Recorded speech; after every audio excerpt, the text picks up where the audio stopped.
The cemetery was quieter than Lily expected for Manhattan. She stood behind an oak tree 50 feet from the graves, close enough to see but far enough to stay invisible. 5 days in New York, and this was the first time she had worked up the courage to come here. Her hands shook inside the pockets of her jacket. November wind cut through the thin fabric, but she barely felt it. All her attention focused on the man in the black suit, kneeling in front of 2 headstones. Anthony Ricchetti, her father. He looked older than the photo she had found online. Gray streaked through his dark hair at the temples, silver against black. His shoulders curved forward as he placed white flowers on each grave. Margaritas. Lily recognized them from blurry memories that felt more like dreams than reality. He was crying, not hiding it, not trying to stop. Just letting tears fall onto expensive suit pants, while 4 men in dark clothes stood at respectful distances. Security, probably. The kind of security that came with being a Mafia boss. Lily pressed her back against the rough bark of the tree. Her chest tightened watching him touch the smaller headstone. The one with her name carved into granite. Lily Marie Ricchetti. Beloved daughter. Gone too soon. She was supposed to be dead. Had been dead for 9 years according to official records. The car accident that never really happened. The bodies they never found, because those bodies were living in Tijuana, while everyone searched the Hudson River for corpses that did not exist. Her mother had orchestrated everything. Rachel Ricchetti, who spent 9 years telling Lily that the man now sobbing over an empty grave was a monster. Violent.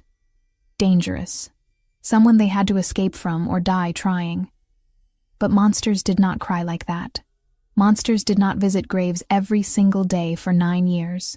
Lily had been watching for 3 days now, and Anthony came every morning at exactly 7:30, regardless of weather. He spoke to the graves. Lily could not hear the words from this distance, but she saw his lips moving, saw him trace fingers over the engraved names, saw him stay long past when most people would have left. The memory hit her without warning. Being 6 years old, her mother picking her up from school with wild eyes and frantic energy. "We are going on an adventure," Rachel had said. "Do not tell anyone. It is a surprise for your father." Lily had believed her, had climbed into the car excited for whatever surprise awaited, had not understood when they drove straight out of the city without stopping, had not known that she would not see her father again for nearly a decade. The staged accident came 3 days later. Rachel had help, someone Lily never saw clearly. They abandoned the car near the river with enough evidence to suggest it had gone in. Rachel cut and dyed Lily's hair in a gas station bathroom. They crossed into Mexico using fake documents that Rachel had somehow obtained. Tijuana became home. A small apartment with peeling paint and a bathroom that never got hot water. Rachel worked cash jobs, cleaning houses and waiting tables. Lily went to public school and learned Spanish faster than English. They moved every year, sometimes more often. Rachel never explained why they ran. Just said over and over that Anthony was dangerous, that he would hurt them if they went back, that this life was better than the alternative. Lily had believed her. What else could a child do? Then came the cancer. Aggressive, spreading fast. Rachel refused real treatment. Too expensive and too likely to put them in the system where Anthony might find them.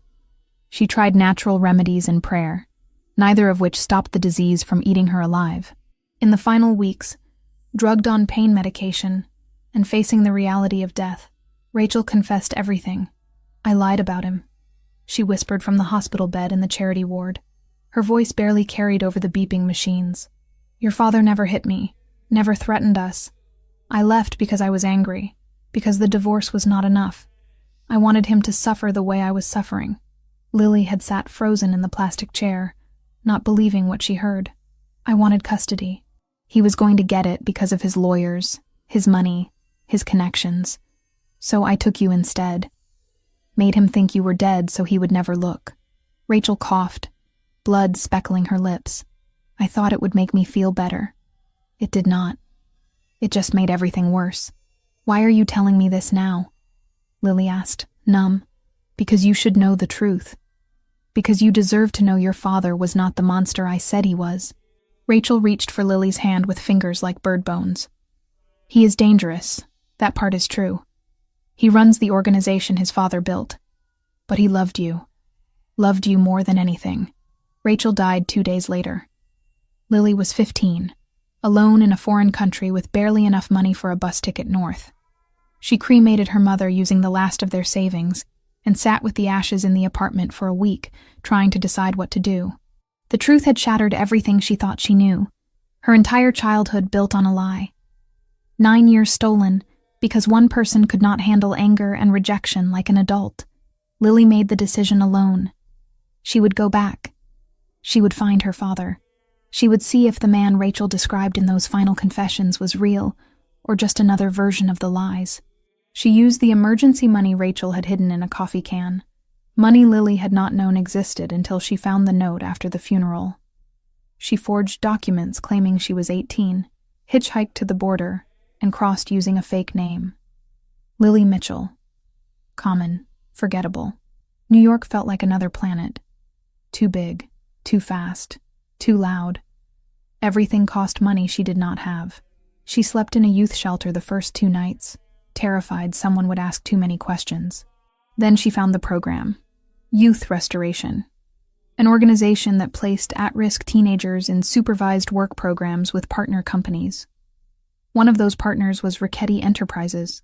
Lily had stared at the name on the website for 20 minutes. It felt like fate, or maybe just Manhattan being a smaller world than it seemed. She applied using her fake identity. Said she was an orphan, had run from an abusive foster situation in Boston, needed a fresh start. The lies came easier than they should have. But 9 years with Rachel had taught Lily how to survive by hiding truth. The interview was with a woman named Samantha Wells. Red hair, kind eyes, questions that probed without feeling invasive. "Why New York?"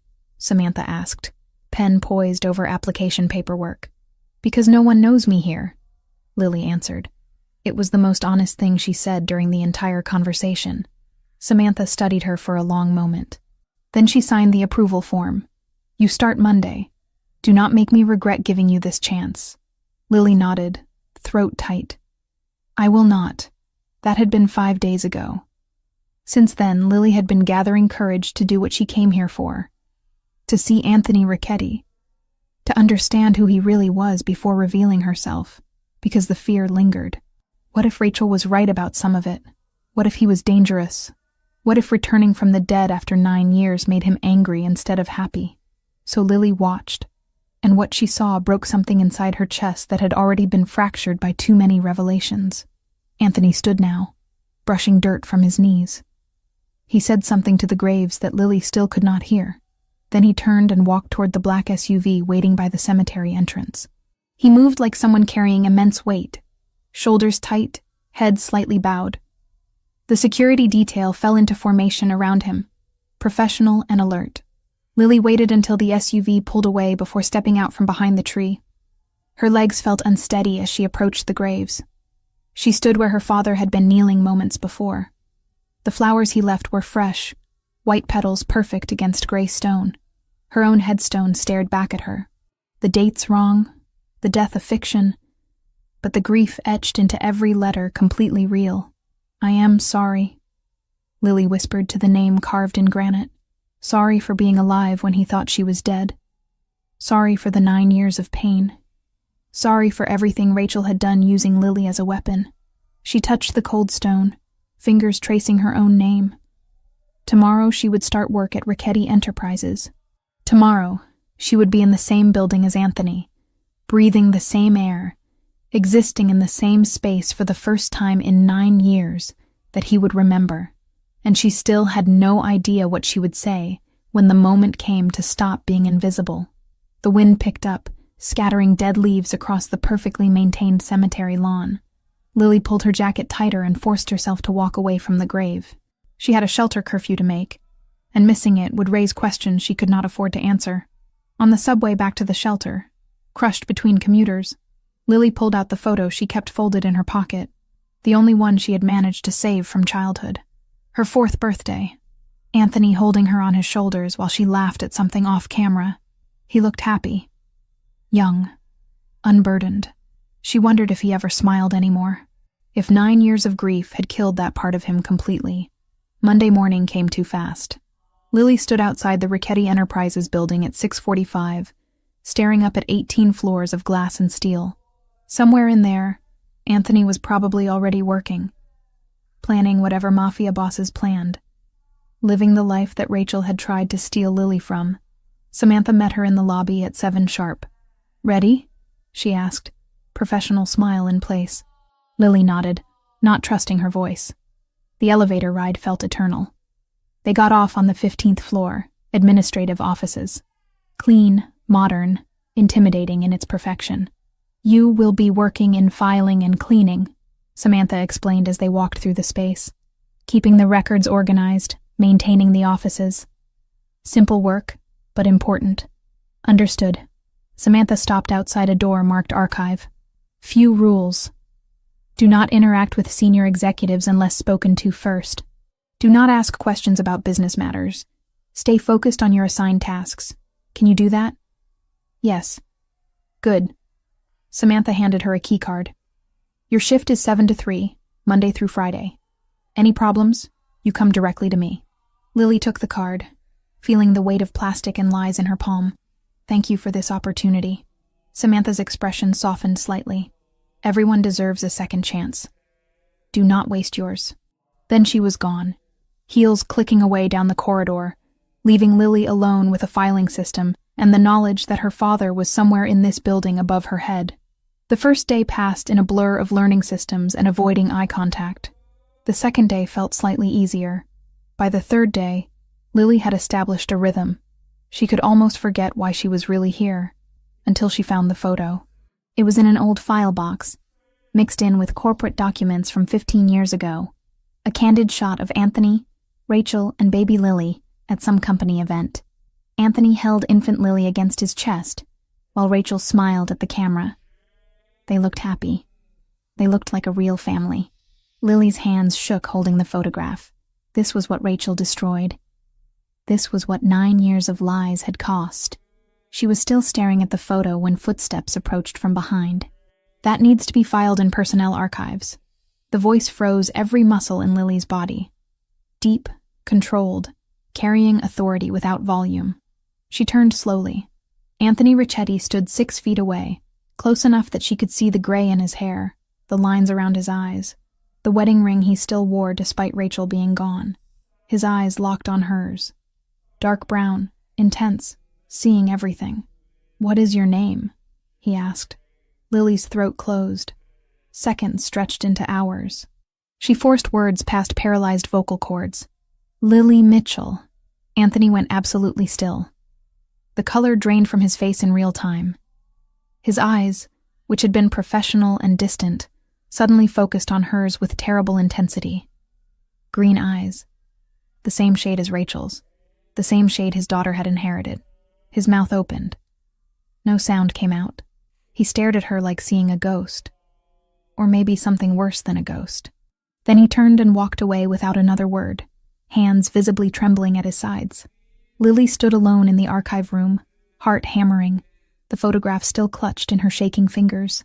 He had reacted to her name, to her eyes, to something about her that cut through professional distance and struck whatever nerve made a mafia boss lose his carefully maintained control. This was real now. She was not watching from a cemetery anymore. She was standing in his world, carrying his daughter's name, wearing his daughter's face. And she had no idea what happened next. 3 days passed like holding breath underwater. Lily kept her head down, organized files that had not been touched in years, and tried to become invisible. The kind of invisible that made people forget you existed the moment you left the room. It worked on everyone except the security cameras. She noticed new ones appearing on the 15th floor. Small, discreet, positioned to cover angles that had been blind spots before. Someone was watching. Someone wanted to see everything that happened in the administrative section. Samantha appeared on the 4th morning with coffee and questions disguised as casual conversation. "How are you settling in?" she asked, leaning against the archive room doorframe. Lily kept sorting documents, not looking up. "Fine. The system makes sense once you understand the logic. Any issues with the other staff? I have not really talked to anyone." "That's probably smart." Samantha sipped her coffee, eyes assessing. You are doing good work. Better than the last 3 people we placed here. Thank you. Silence stretched between them. Lily could feel Samantha studying her, trying to figure out what did not quite add up. The background story was solid, but something in Lily's behavior must have triggered curiosity. Mr. Ricchetti mentioned you, Samantha said finally. Lily's hands stilled on the file folder. He did? Asked me to keep an eye on you. Make sure you are adjusting properly. Samantha's tone stayed neutral, but question marks hid beneath the words. He does not usually take personal interest in program participants. Maybe he is just thorough. Maybe. Samantha pushed off the doorframe. Or maybe you remind him of someone. The comment landed like a physical blow. Lily forced herself to keep breathing normally, to not react in any visible way. I have a common face, she managed. Your eyes are very distinctive. Samantha studied her for another moment. Green like that is rare. Lily had nothing to say that would not reveal too much. She stayed quiet, pretending to focus on alphabetizing files that were already in perfect order. Samantha left without pushing further, but the interaction rattled Lily for the rest of the day. She was being noticed, being watched, being discussed between Samantha and Anthony in conversations Lily was not part of. The pattern continued. Security presence increased subtly. Cameras multiplied. And Lily caught glimpses of Anthony more often than seemed coincidental for someone who supposedly never left the penthouse floors. He would appear on 15, speak briefly with department heads, then leave, but his eyes always found her, always held a second too long before he forced himself to look away. It was terrifying and heartbreaking in equal measure. He clearly sensed something, but could not identify what. The coincidence of her name combined with her appearance created cognitive dissonance he was trying to logic away. Dead daughters did not return, especially not 9 years later working as file clerks. On the 7th day, Lily stayed late. Most staff left by 4, leaving the 15th floor quiet except for the hum of ventilation systems. She wandered the corridors, mapping the space, looking for pieces of her father's life that might help her understand who he had become. That was when she found it. A door at the end of the east corridor marked simply, storage. It had a basic padlock, the kind that looked secure but was not, if you knew what you were doing. Lily glanced at the nearest camera. It pointed toward the main hallway, not this dead-end section. Blind spot. Probably intentional for whatever was kept inside. Her fingers worked the lock using a bent paperclip, and the skills Rachel had accidentally taught her.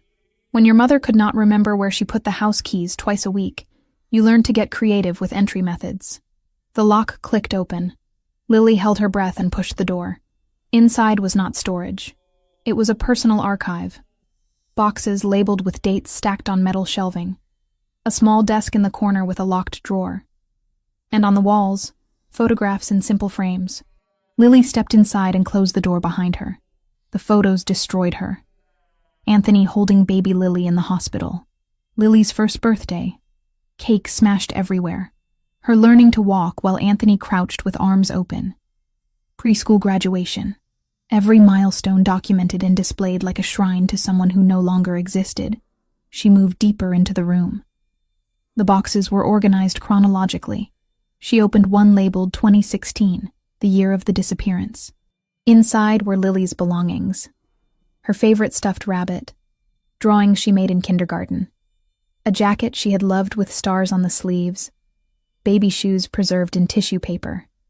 Everything carefully packed and saved as if Anthony thought she might come back someday and want these pieces of childhood. Lily's vision blurred. She picked up the rabbit, threadbare and faded, and pressed it against her chest the way she used to when she was small and scared. The fabric still smelled faintly of the lavender detergent Rachel used before everything changed. 9 years. He kept everything for 9 years. Footsteps in the hallway outside jerked Lily back to reality. She quickly returned the rabbit to the box, closed it, and moved toward the door. The footsteps passed without slowing. Security making rounds. She should leave. Should get out before someone noticed the unlocked door. But one more box caught her attention. Labeled simply, Rachel. Lily opened it. Letters. Dozens of them. Written in Anthony's handwriting, never sent.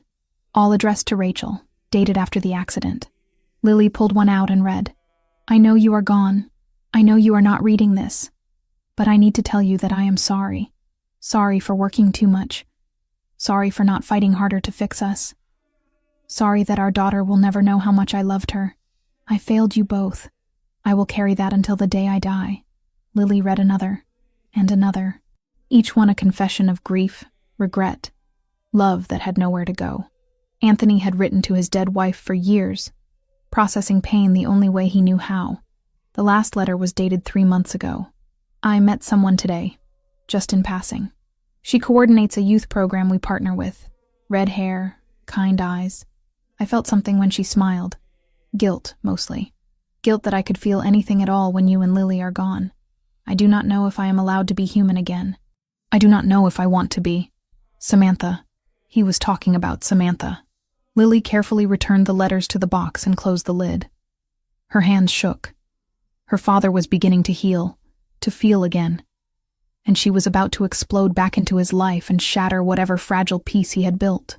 She left the room, locked it behind her, and walked quickly toward the elevators.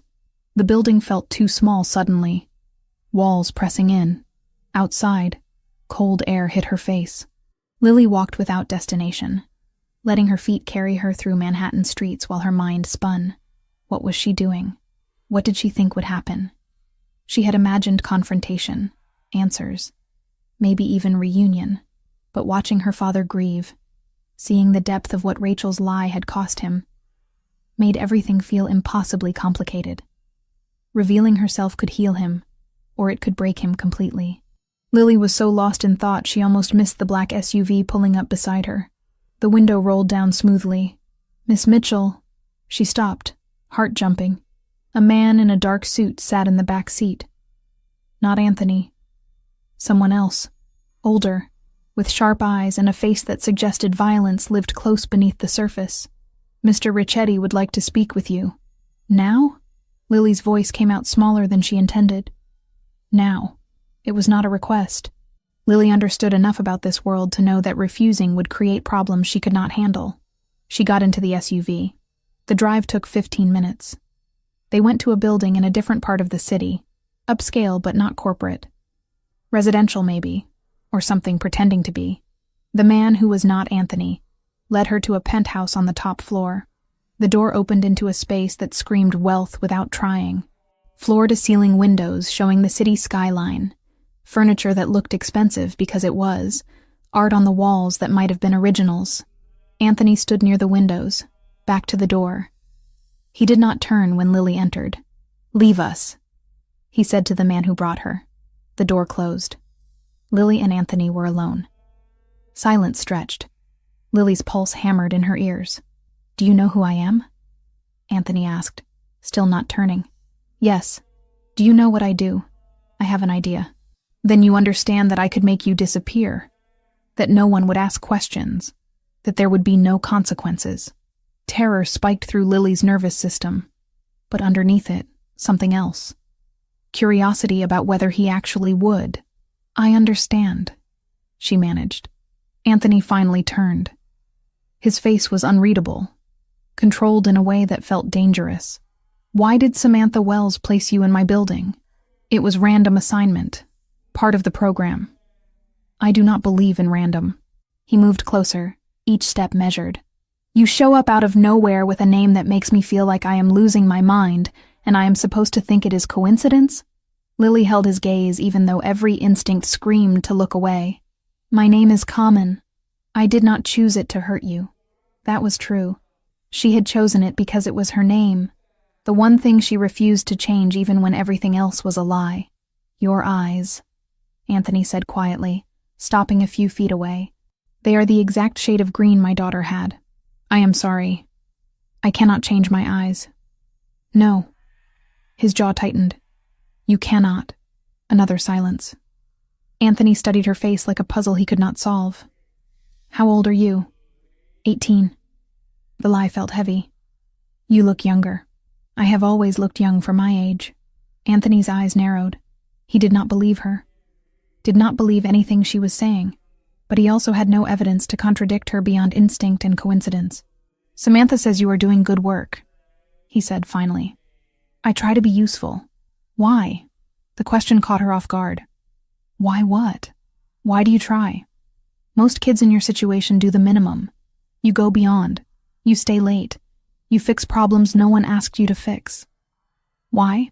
Because I need to understand you. Because I need to know if coming back was the right choice. Because I am terrified, and this is the only control I have. I do not have anywhere else to be, Lily said instead. Something flickered across Anthony's face. Understanding, maybe. Pity. The shelter system is brutal, he said. I manage. You should not have to just manage. He pulled out his phone, typed something quickly. I am having an apartment prepared. Secure building, good neighborhood. You will move in tomorrow. I cannot accept that. You can, and you will. His tone left no room for argument. Consider it part of the program benefits. Samantha did not mention housing. I am mentioning it now. Lily opened her mouth to protest and saw the expression on Anthony's face. This was not negotiable. For reasons she did not fully understand, he had decided she needed protection, and he was going to provide it whether she wanted it or not. Thank you, she whispered.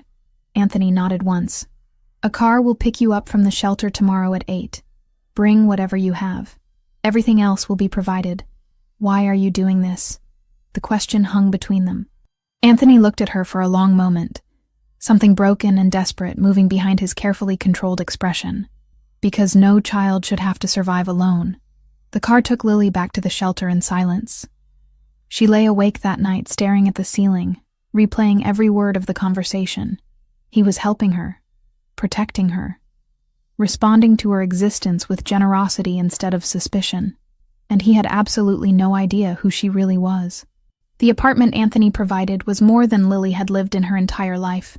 Hardwood floors, actual furniture that was not falling apart, a kitchen with appliances that worked, windows overlooking a street where people walked dogs and carried coffee without looking over their shoulders. It felt wrong, like wearing someone else's skin. Lily spent the first night sitting on the couch, afraid to touch anything. Morning came, and she forced herself to get ready for work, using the shower that had endless hot water and the towels that were softer than any clothing she owned. The week settled into routine. Work from 7 to 3. Learning the filing systems until she could navigate them in her sleep. Watching Anthony appear and disappear like a ghost on the 15th floor. Never speaking directly to her, but always aware of exactly where she was. The locked room called to her. Lily had left it alone after that first intrusion, worried that pushing boundaries would trigger consequences. But the memory of those boxes, those photographs, those pieces of childhood she barely remembered, pulled at her constantly. On Friday evening, after everyone left, Lily stood outside the storage room door. The building was quiet, except for the soft hum of electronics. Security would be making rounds, but she had timed their pattern, 15 minutes between sweeps of this corridor. The lock opened easily under her fingers. Muscle memory from years of necessity. Inside, nothing had changed. The boxes still sat on their shelves. The photographs still lined the walls. But this time Lily noticed the DVDs. Dozens of them, labeled with dates and events. She picked one at random. Lily, age 3, pizza making. A television and DVD player sat on the desk in the corner. Someone came here to watch these, recently, based on the lack of dust. Lily inserted the disc and pressed play. The screen flickered to life. A kitchen she barely recognized. Bright, clean, full of afternoon sunlight. And there, small enough to need a step stool, stood a little girl with dark curls and a white apron that dragged on the floor. Lily's breath caught. That was her. Actually her. Not a photograph, but moving and alive and real. Anthony's voice came from off-camera. Okay, Piccola. First we add the flour. Can you reach? I can do it! Little Lily's voice high and confident. She grabbed a measuring cup bigger than her hands. Careful. Not too much. I know, Papa. You told me already. The exasperation in her child voice made present-day Lily want to laugh and cry simultaneously. The video continued. Anthony appeared on screen, younger, less gray, genuinely smiling. He guided small hands through the process of making dough, mixing, kneading, shaping. Little Lily talked the entire time, asking endless questions that Anthony answered with patience Lily had not known existed. "When I am big, I will make pizza every day," little Lily announced. Every day might be too much pizza. No such thing. She smacked dough with both hands, giggling when flour puffed into the air. Anthony laughed. Actually laughed. The sound filling the kitchen and the recording in the empty room where Lily stood 9 years later watching her own ghost. The video ended. Lily sat frozen, face wet with tears she had not felt starting. That man, that father, was who Rachel had stolen her from. Not a monster. Not someone dangerous to his own child. Just a dad teaching his daughter to make pizza on a Saturday afternoon. Lily loaded another disc. Birthday party, age 5.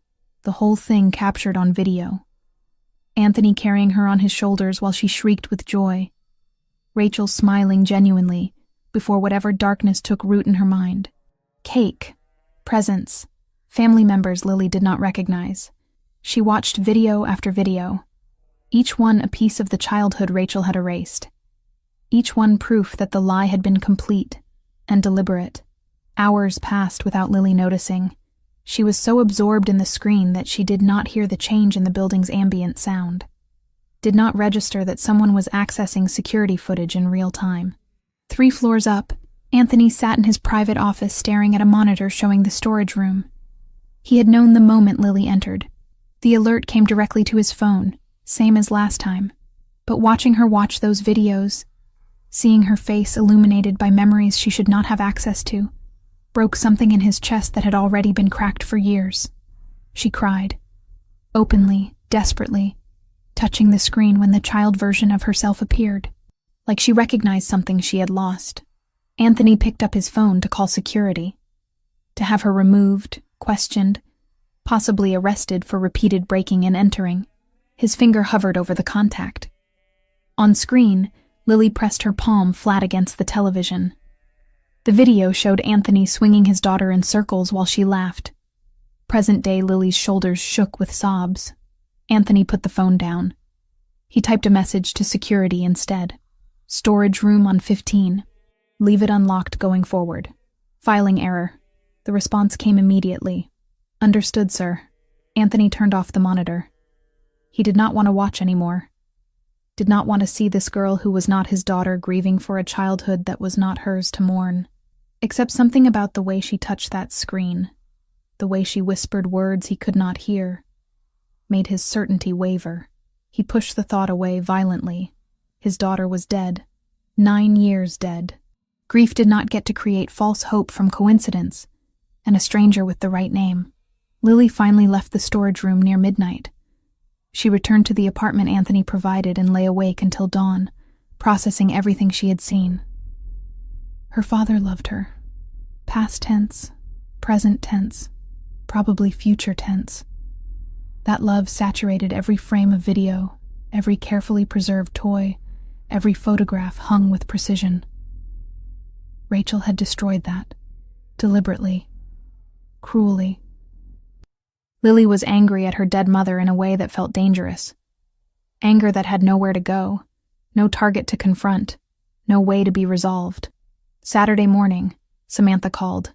"Are you busy? I thought we could grab coffee." Lily almost said no, almost claimed exhaustion or errands. But Samantha's voice carried concern that felt genuine, and Lily was tired of being alone with thoughts that spiraled darker by the hour. Sure. Where? They met at a cafe in Midtown. Samantha arrived with careful energy, like someone approaching a wounded animal. "How is the apartment?" she asked after they ordered. "Better than anything I have had before." Lily wrapped her hands around the coffee cup, absorbing warmth. Mr. Ricchetti surprised me when he arranged that. He does not usually get personally involved with program participants. Maybe I am just lucky. Maybe. Samantha studied her across the small table. Or maybe you remind him of someone, and he is trying to help in the only way he knows how. Lily said nothing. Safer to stay quiet than risk revealing too much. "I ran your background," Samantha said bluntly. "The official one from your application. Ice water filled Lily's veins. And there are inconsistencies. The school you claim to attend has no record of a Lily Mitchell. The foster home does not exist at that address. Your story has holes. Lily's mind raced through options.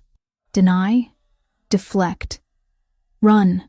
I am not going to report you, Samantha continued. But I need to understand who you really are. Because if you are running from something dangerous, I need to know. And if you are lying to get close to Mr. Ricchetti for some other reason, I need to know that too. I am not trying to hurt anyone. Lily's voice came out smaller than intended. Then what are you trying to do? The truth sat on Lily's tongue, heavy, desperate to be spoken, but fear held it back. Fear that saying it out loud would make everything irreversible. My mother died 2 months ago, Lily said instead. Partial truth, easier to manage. Cancer. We were living in Mexico. She did not have papers. I did not have papers. When she died, I had nothing. No family, no money, nowhere to go. So, you came to New York. I came home. The words slipped out before Lily could stop them. Samantha's expression sharpened. Home? I was born here. Before we left. Before everything. Lily met Samantha's eyes, willing her to understand without explanation. My mother had reasons for leaving. I am not sure they were good reasons anymore. What was your real name? Before Lily Mitchell? I cannot tell you that. Cannot or will not? Both. Samantha leaned back, processing. You are not 18. No. How old? 15. Samantha closed her eyes briefly. Christ. 15 and alone in New York with forged documents. Do you understand how dangerous that is? I survived worse in Tijuana. That does not make this safe. Nothing about my life is safe. At least here I have a chance at understanding where I came from. Lily's voice broke slightly.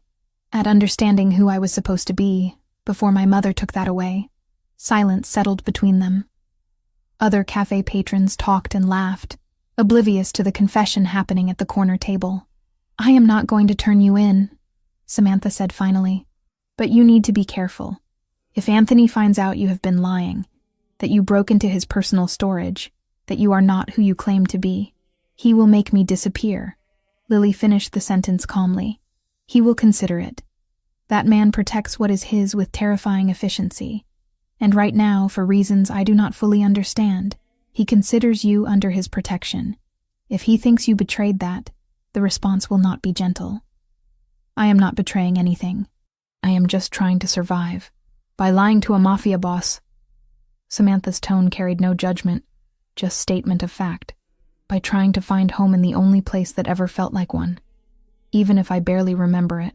Samantha paid for the coffee and stood. Be careful, Lily.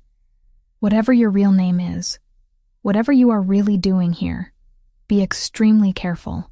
Some truths are more dangerous than lies. They parted on the street. Lily walked back to the apartment feeling more exposed than before, but also strangely lighter. Samantha knew she was lying, but Samantha was not turning her in. That evening, Samantha sat across from Anthony in a restaurant he owned but never advertised. The kind of place where business happened between courses and waitstaff knew not to overhear conversations. Thank you for making time, Samantha said, nervous in a way she rarely felt. You said it was about the program. Anthony's attention focused entirely on her. Intense, undivided. Initially, yes. But I am realizing I wanted an excuse to see you outside work. Something shifted in Anthony's expression. Surprise, maybe. Interest, definitely. I am not good company lately, he said. I will risk it, they ordered. Conversation started professional, discussing program logistics and participant progress. But gradually, naturally, it drifted personal. You lost someone, Anthony said. Not a question. My brother. 7 years ago. Gang shooting. Wrong place at the worst time. Samantha's fingers traced the rim of her wine glass. He was 19. Had just started college. Wanted to be a teacher. I am sorry. I spent years angry. At the gangs, at the system, at him for being there. Eventually, I realized the anger was not helping anyone. So I started the program, trying to pull kids out before they ended up like my brother. Anthony nodded slowly. Grief makes us do strange things. You understand that better than I wish I did. He stared at his untouched drink. My wife and daughter died 9 years ago. Car accident. Bodies never recovered, but they are gone. Have been gone. I visit their graves every morning. Have for 9 years straight. People think that is strange. People do not understand loss until it happens to them. No, they do not. Anthony looked up, meeting her eyes. You are the first person in years who has not treated me like I am broken because I still mourn. You are not broken. You are grieving. Those are different things. Are they? Yes. Samantha reached across the table, touched his hand briefly. Broken suggests something that cannot be fixed. Grieving just means you love deeply. That is not a flaw. Anthony's expression cracked slightly, vulnerability showing through carefully maintained armor. I do not know how to stop, he admitted quietly. Do not know how to move forward when they are still everywhere I look. Maybe you are not supposed to stop completely. Maybe you just learn to carry it differently. They talked for hours. About loss, about guilt, about the impossible weight of continuing when part of you died with the people you could not save. When Anthony walked Samantha to her car, he seemed lighter, less burdened. Thank you, he said. For dinner? For seeing me. Not the reputation or the fear. Just me. Samantha smiled. Same to you. She drove away feeling the beginning of something she had not expected. Connection with someone who understood darkness without being consumed by it. Anthony returned to his penthouse and stood at the windows overlooking the city. For the first time in 9 years, the thought of tomorrow did not feel entirely like punishment. Somewhere across Manhattan, Lily lay in an apartment she did not deserve, thinking about videos of a father who loved her and a mother who destroyed everything for reasons that would never make sense. 3 people, 3 different perspectives, orbiting the same truth that none of them could see yet. 10 days into working at Richetti Enterprises, Lily had almost convinced herself that she could maintain the careful balance indefinitely. Keep her head down, do her job, observe Anthony from a safe distance while deciding how and when to reveal the truth. That illusion shattered on a Tuesday afternoon. Samantha had hired a private investigator the week before. Not through official channels, just a quiet inquiry into the background of Lily Mitchell. The inconsistencies bothered her too much to ignore, and if the girl was running from something dangerous, Samantha needed to know what. The investigator was thorough. He checked school records, foster system databases, immigration logs. Most of it came back empty, which was suspicious on its own. But one search returned something that made him call Samantha immediately.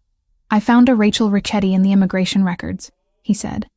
Crossed from Mexico into Texas 5 days before your Lily Mitchell showed up in New York. Had a minor dependent with her. Samantha felt her stomach drop. When did Rachel Richetti die? Officially? 9 years ago. But these records are recent. Someone using that name crossed the border 2 months ago. Send me everything you have. The files arrived within the hour. Samantha stared at the documentation, mind racing through implications. Rachel Richetti was supposed to be dead. Anthony's wife, gone in the accident that also took his daughter. But if someone using that name crossed the border with a child, and days later, a 15-year-old girl with green eyes and the name Lily appeared in a program partnered with Anthony's company, Samantha grabbed her phone to call Anthony, then stopped. She needed to talk to Lily first, needed to understand what was happening before involving anyone else. What Samantha did not know was that the investigator had an employee, a young man who handled filing and copied documents for clients, a young man who also happened to be on the payroll of the Albanian Mafia, feeding them information about anyone investigating connections to their rivals. When he saw the name Richetti cross his desk, he photographed everything and sent it directly to his other employer.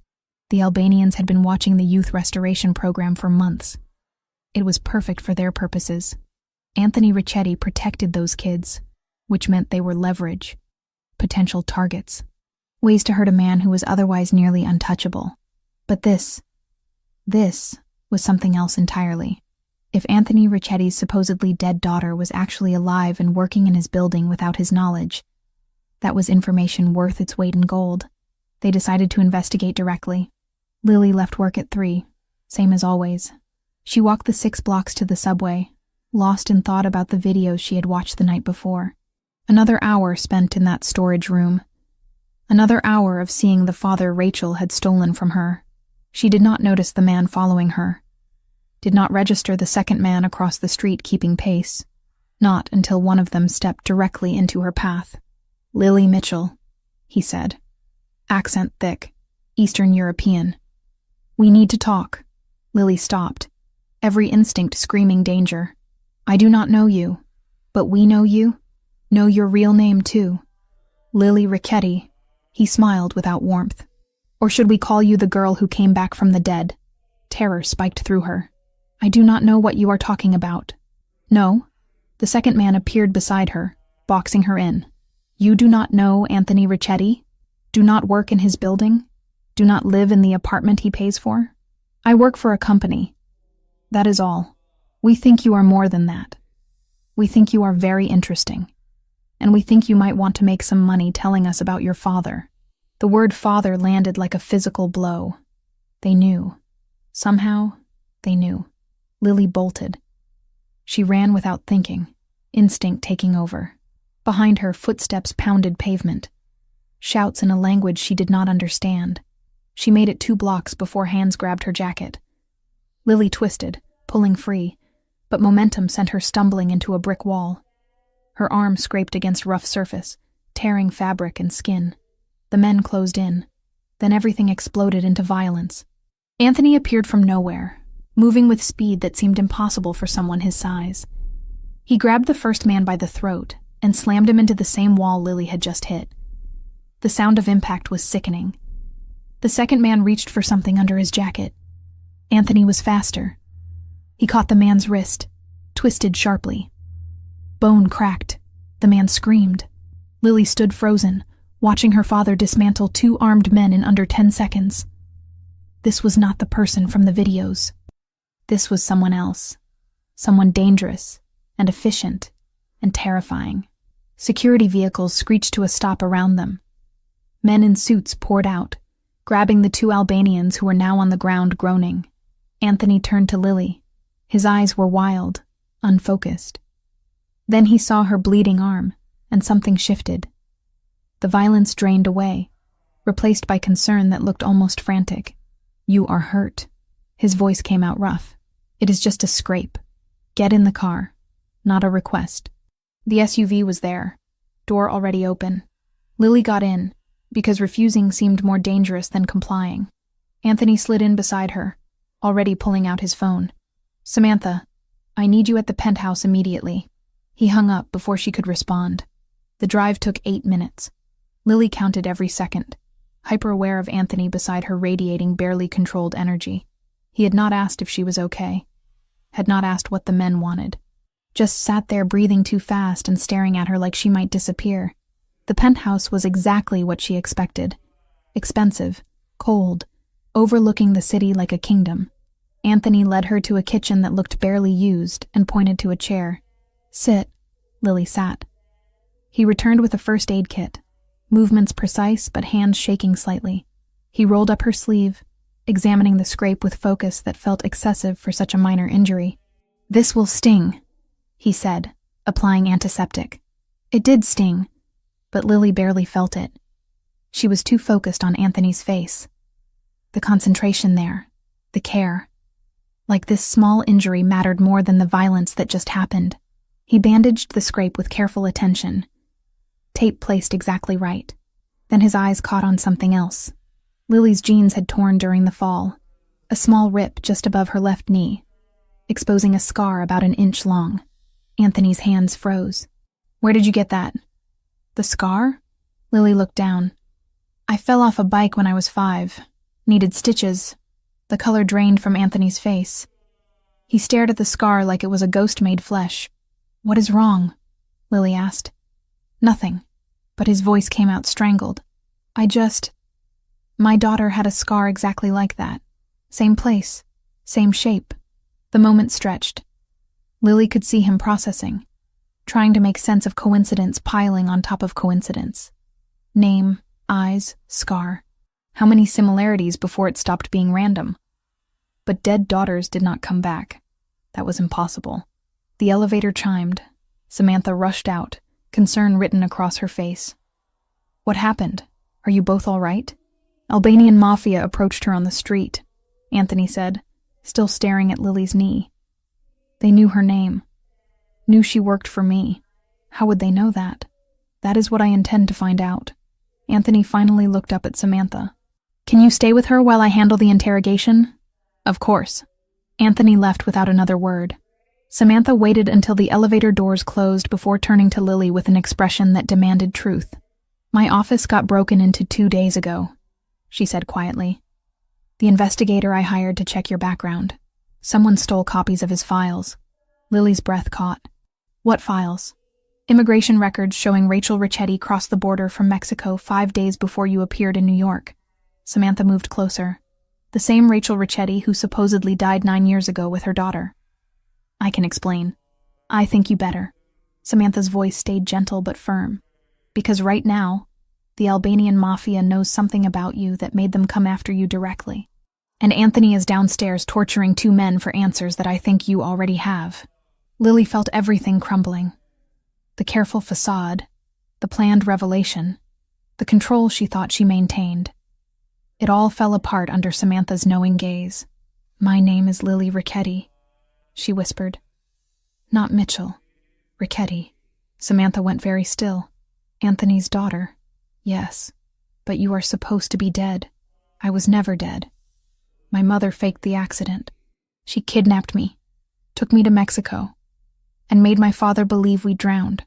The words came faster now. 9 years of secrets spilling out. I lived in Tijuana. My mother died of cancer 2 months ago. Before she died, she told me the truth, that she lied about everything, that my father was not the monster she claimed. So I came back to see for myself. Samantha sank into a chair, processing. You have been watching him. Yes, and he has no idea who you are. No, Lily's voice broke. I wanted to be sure first. Wanted to know if my mother was right about him being dangerous. But she was not. He is not. He is just broken because of what she did to him. Lily. Samantha said her real name carefully. Do you understand what this means? What this will do to him when he finds out? I know. That is why I have not told him yet. I do not know how to tell him without destroying him. And in the meantime, the Albanian Mafia found out somehow. They are going to use this against him. Samantha stood, pacing. We need to tell Anthony before they do. I cannot. Not yet. Please. You do not get a choice anymore. Those men downstairs are going to talk. They are going to tell Anthony they were sent to investigate his supposedly dead daughter. When that happens, he is going to come up here demanding answers. And I am not going to lie to him. Lily felt tears burning. Give me 2 weeks. 2 weeks to figure out how to tell him myself. Please. Samantha looked at her for a long moment. Then something in her expression softened. 2 weeks, she agreed. But if the Albanians talk first, or if anything happens that puts you or Anthony in more danger, I am telling him everything immediately. Understood? Understood. They heard the elevator. Anthony returned, blood on his knuckles, face grim. They were sent to investigate rumors, he said. Someone told them Anthony Ricchetti's daughter might be alive and working in my building. They wanted to confirm before approaching me with the information. Who told them? Samantha asked. They do not know. The tip came through anonymous channels. But someone knows something, and they are using it to stir up trouble. He looked at Lily. I am increasing your security. Full detail, 24 hours. No arguments. That is not necessary. It absolutely is. Someone is targeting you because of your connection to me. That makes you my responsibility. Lily wanted to scream that she was more than a responsibility. She was his daughter. His supposedly dead daughter standing right in front of him, bleeding from a scrape he had bandaged with shaking hands. But she stayed silent, because Samantha was right. The truth was coming whether she was ready or not. And when it did, nothing would ever be the same again. After the attack, after Anthony's hands stopped shaking from bandaging Lily's arm, after he left to interrogate the men who had grabbed her, Samantha stood alone with the girl in the penthouse and felt the weight of everything unsaid pressing down like physical force. "We need to talk," Samantha said quietly. "Now." Lily nodded, face pale. She looked younger than 15 in that moment. Looked like exactly what she was, a child playing a dangerous game with rules she did not fully understand. "I have evidence," Samantha continued, voice measured but firm. "Immigration records showing Rachel Ricchetti crossed from Mexico 5 days before you appeared. The investigator I hired found them before someone broke into his office and stole copies." Lily's breath hitched. "The Albanians. Probably. Which means they know something or suspect something, and that makes you a liability Anthony cannot afford." Samantha moved closer. "So I'm going to ask you one time, and you are going to tell me the truth. Who are you really?" The question hung between them. Lily's eyes filled with tears she had been holding back for weeks. "My name is Lily Ricchetti," she whispered. "Not Mitchell. Ricchetti." Samantha had suspected, had pieced it together from fragments. But hearing it spoken aloud still felt like the ground dropping away. His daughter. Yes, the one who supposedly died 9 years ago. I never died. My mother faked the accident. She took me to Mexico and told me he was dangerous, that he would hurt us if we came back. I believed her until she died of cancer 2 months ago and confessed it was all lies. The words spilled out faster now, desperate. She said he loved me, that she did this out of anger, not fear. So I came back to see if it was true. Samantha sank into the nearest chair, processing. 9 years. Anthony had mourned for 9 years, visited graves every morning for 9 years, kept videos and clothes and memories for 9 years, all while his daughter lived. "Does he know?" she asked, though she already knew the answer. "No." I wanted to be sure first. Wanted to see who he really was before I told him. Lily's voice broke. "I thought I had time. I thought I could just watch and decide. But now the Albanians know and everything is falling apart. You should have told him immediately. I was afraid. What if my mother was right about some of it? What if he was dangerous to me specifically? So you lied instead. Used a fake name, worked in his building. Let him give you an apartment and protection without telling him why you were really here." Samantha's tone carried no judgment, just exhaustion. "Do you have any idea what this will do to him when he finds out?" "I know it will hurt him. That is why I have not said anything yet. It will do more than hurt him, Lily. It will destroy him. He built his entire life around that grief, around the belief that he failed to protect you. And now you are here, alive, and he does not know." Lily wiped at her eyes. "What do I do?" Samantha thought about Anthony downstairs, probably breaking bones to get answers from men who knew a fraction of what she now knew. Thought about the way he had frozen when he saw Lily's scar, the way his hands shook bandaging a simple scrape. "You tell him," Samantha said finally. "But not today. Not while he is in interrogation mode, and you are still shaking from being grabbed on the street. Then when? I will give you 2 weeks, 14 days to prepare yourself, to figure out how to say it. But if the Albanians move again, or if I think he is about to find out some other way, the deal ends. I tell him everything immediately. Why are you helping me? Because you are a child who got caught up in an adult's terrible choices. And because he deserves to hear this from you, not from me or from enemies trying to use it as leverage." Samantha stood. "But understand this clearly. If you run, if you disappear, if you do anything that makes this worse, I will tell him everything. Are we clear?" "Yes. Say it." "I understand. 2 weeks. Then I tell him myself or you do it for me." "Good." Footsteps approached from the hallway. Anthony returned, blood on his knuckles from interrogation that had clearly been less conversation and more violence. "They talked," he said, voice flat. "The Albanians were sent to investigate rumors. Someone told them Anthony Ricchetti's dead daughter might be alive and working in my building. They wanted to confirm before approaching me directly." "Who told them?" Samantha asked, though she already suspected the answer involved her investigator's office. "They do not know. Anonymous tip through their network. But someone is feeding information, which means someone either knows or suspects something." His eyes moved to Lily. "Which makes you dangerous to have around. Not because of who you are, but because of what people think you might be. Lily said nothing. Could not say anything without revealing everything. I am increasing security, Anthony continued. Full detail, rotating shifts, 24-hour coverage. You do not leave that apartment without 2 men minimum. You do not go anywhere I have not approved first. Understood? That is not necessary, Lily protested weakly. It absolutely is.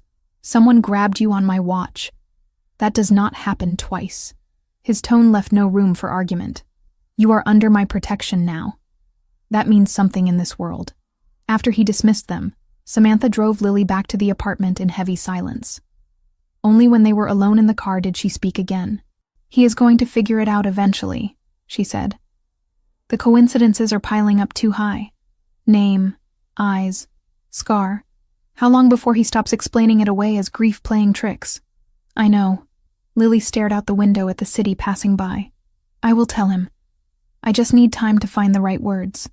There are no right words for this. But you better find something close. The next days rearranged themselves around that promise. Anthony moved fast. Within 24 hours, he had neutralized the immediate Albanian threat through methods Samantha chose not to ask about. The 2 men who grabbed Lily disappeared into the system. Word went out through channels that touching anyone connected to the youth restoration program meant war. The Albanians backed off. Not permanently, but enough to create breathing room.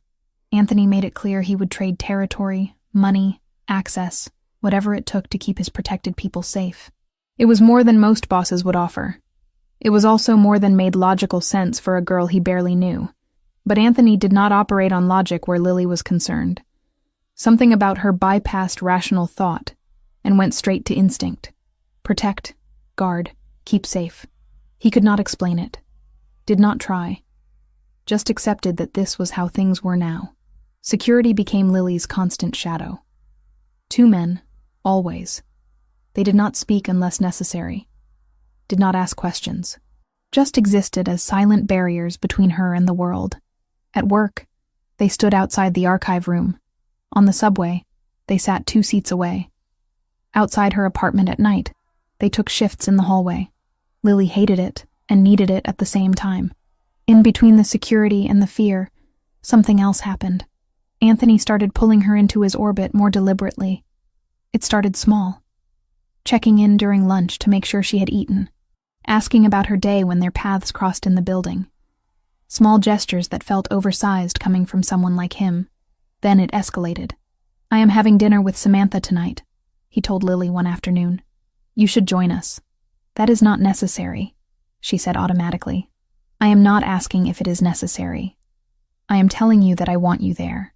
She went because refusing felt impossible. The restaurant was quieter than she expected. Private room, single table, candles that made everything feel intimate rather than formal. Anthony was already there when they arrived, reading something on his phone. He looked up as they entered. His expression softened in a way Lily had only seen in the videos. Sit, he said. Both of you.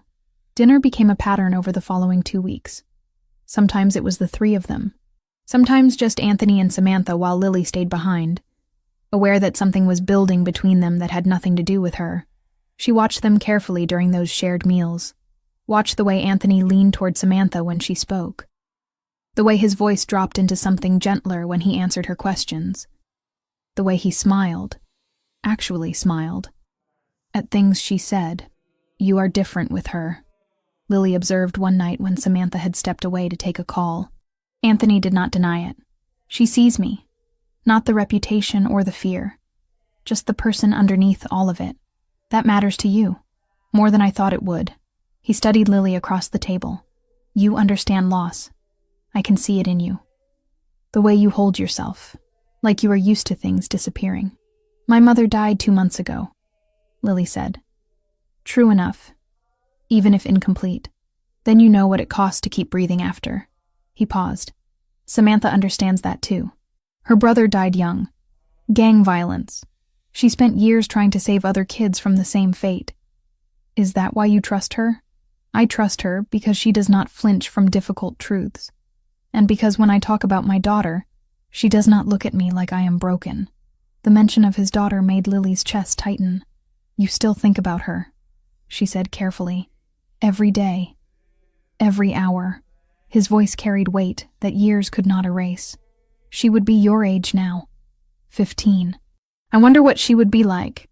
If she would still love making terrible jokes. If she would argue with me about everything the way she did when she was 6. What happened?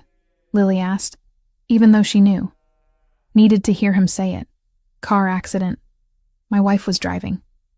They went into the Hudson River. We never found the bodies, but the blood evidence, the timeline, everything pointed to them being gone. He exhaled slowly. I have spent 9 years wondering if they suffered. If they were afraid. If my daughter called for me while she drowned.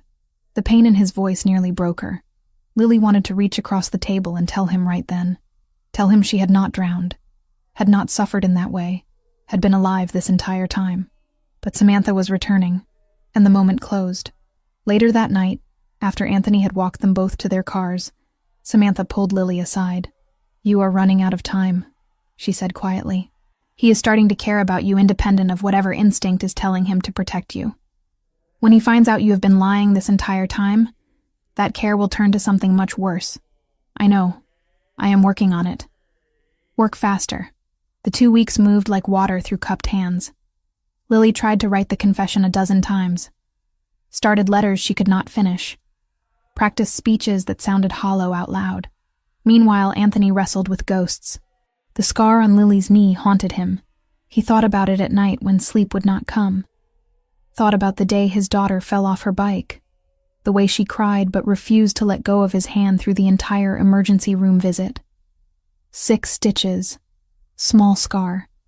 Same location as the mark he had seen on this stranger who worked in his building and looked at him with eyes the exact shade of green his wife had passed to their child.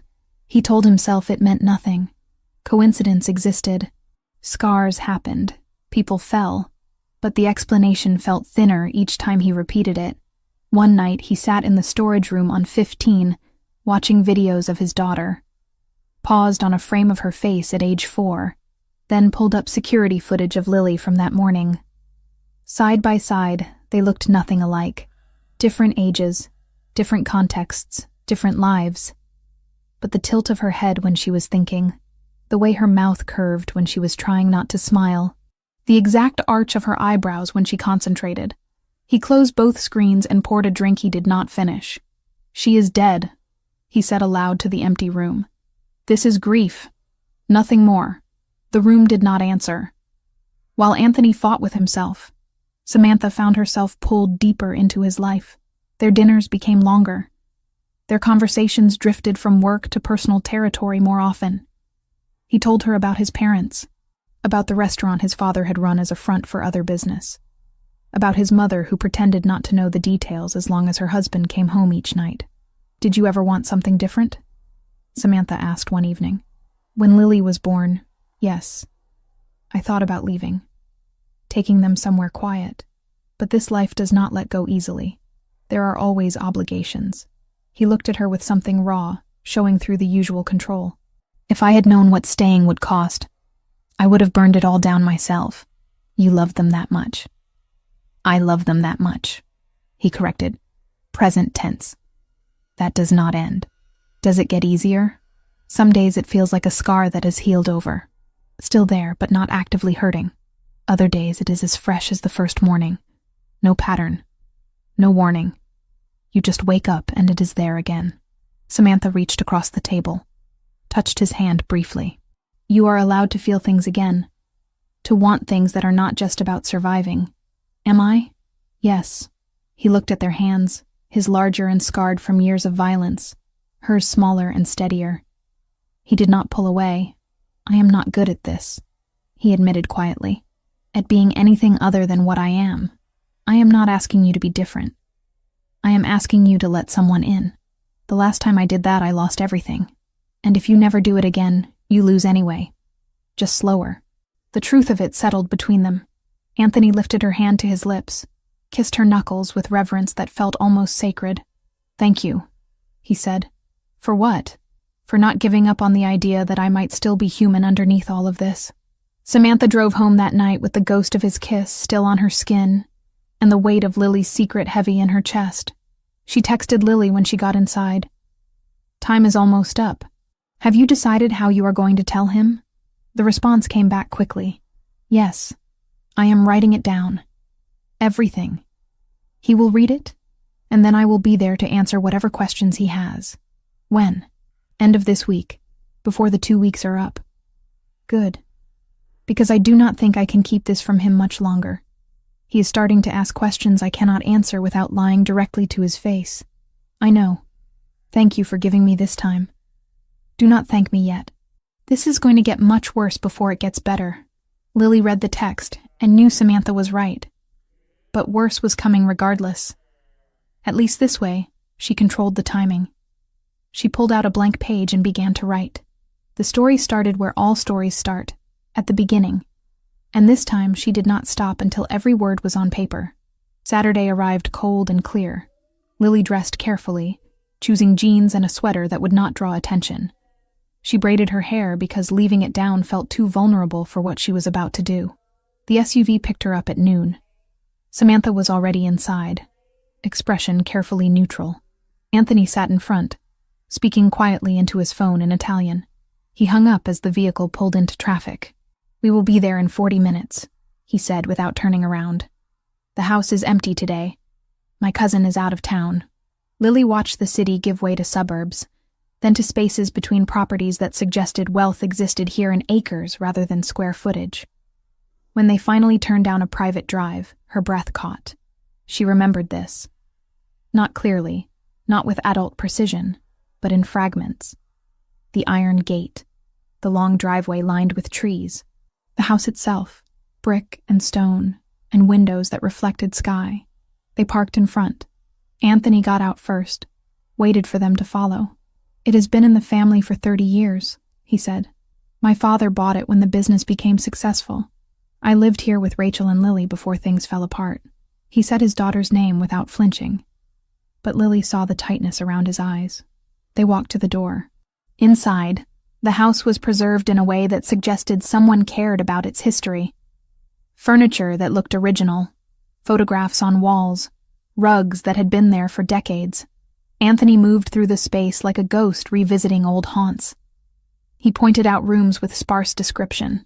Living room, dining area, kitchen where Rachel tried to teach me to cook and gave up after I burned pasta 3 times. Lily followed, heart pounding. She recognized pieces, the curve of the staircase, the chandelier in the entryway that caught light in specific patterns. Then Anthony stopped at a closed door on the 2nd floor. "This was her room," he said quietly. "Lily's. My cousin kept it mostly the same. Said it felt wrong to change it." He opened the door. Lily stepped inside and felt time collapse. The room was smaller than she remembered, but everything else was exactly right. The bed with its canopy. The bookshelf filled with picture books she had loved. The toy chest in the corner still holding stuffed animals. And the walls. The walls were covered in glow-in-the-dark stars that she knew from memory would light up when the door closed. She moved to the window without thinking. Looked out at the backyard where she had learned to ride a bike, where she had fallen and torn open her knee. "The lamp," she said suddenly, voice shaking. "The lamp on the nightstand. It is shaped like a crescent moon." Anthony went very still behind her. "How do you know that? You cannot see it from that angle." Lily turned. The lamp sat on the far side of the bed, blocked by the canopy frame from where she stood. Her mind raced for explanation. "I saw a photo in the office when I was filing. There are no photos of this room in the office files." Silence crashed between them. Samantha stood in the doorway, face pale, knowing they had just crossed a line that could not be uncrossed. Anthony moved closer to Lily. "How do you know about the lamp?" "I guessed. Moon shapes are common for kids' rooms. Do not lie to me." His voice dropped to something dangerous. "You have been lying since you walked into my building, and I have let it go, because I told myself there were explanations. But right now, in this room, you are going to tell me the truth." Lily's breath came too fast. This was not how it was supposed to happen. She was supposed to write it down, supposed to have time to prepare, supposed to control the revelation. But control was illusion. It always had been. I know about the lamp, she said, voice breaking. Because I slept under it for 6 years. Because this was my room. Because I am the person you visit every morning at a grave that should be empty. Anthony stared at her. Color drained from his face in real time. What did you say? My name is Lily Richetti, not Mitchell. Richetti.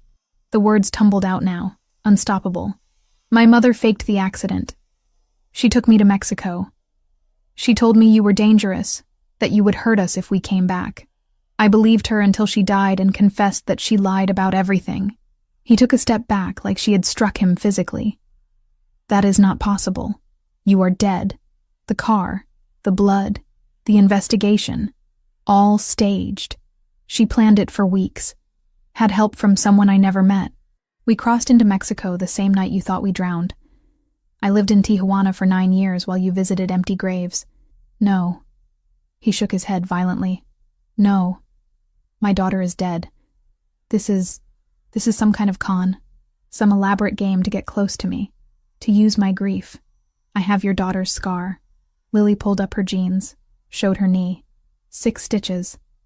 Emergency room at Mount Sinai. You held my hand the entire time and told me I was the bravest person you knew. Anthony stared at the scar. His breathing had gone ragged. I have her eyes, Lily continued, desperation bleeding into her voice. Green like my mother's. I know that my favorite food was pizza with extra cheese. That I had a stuffed rabbit named Mr. Floppy. That you used to read me Greek mythology before bed, because I said the gods were cooler than princesses. Anyone could learn those things, research them, find them in records. The video, Lily said. The one where I am 3 years old and you are teaching me to make pizza dough. I tell you there is no such thing as too much pizza, and you laugh. Actually laugh. That video is in a storage room on 15, in a box you do not let anyone touch. How would I know that if I was not her? The last piece hit him like a bullet. He stumbled backward, caught himself on the doorframe. You went through my things. I needed to know if you were the man in those videos or the man my mother described. I needed to see if you had loved me or if that was a lie too. Get out! His voice came out strangled. Anthony? Samantha started. Both of you. Get out. Now. Please, Lily begged. Please let me explain. Let me tell you everything that happened. Why I came back. Why I did not tell you immediately. I said get out. The roar filled the entire house. Lily flinched. Samantha grabbed her arm, pulled her toward the stairs. We are leaving, Samantha said firmly.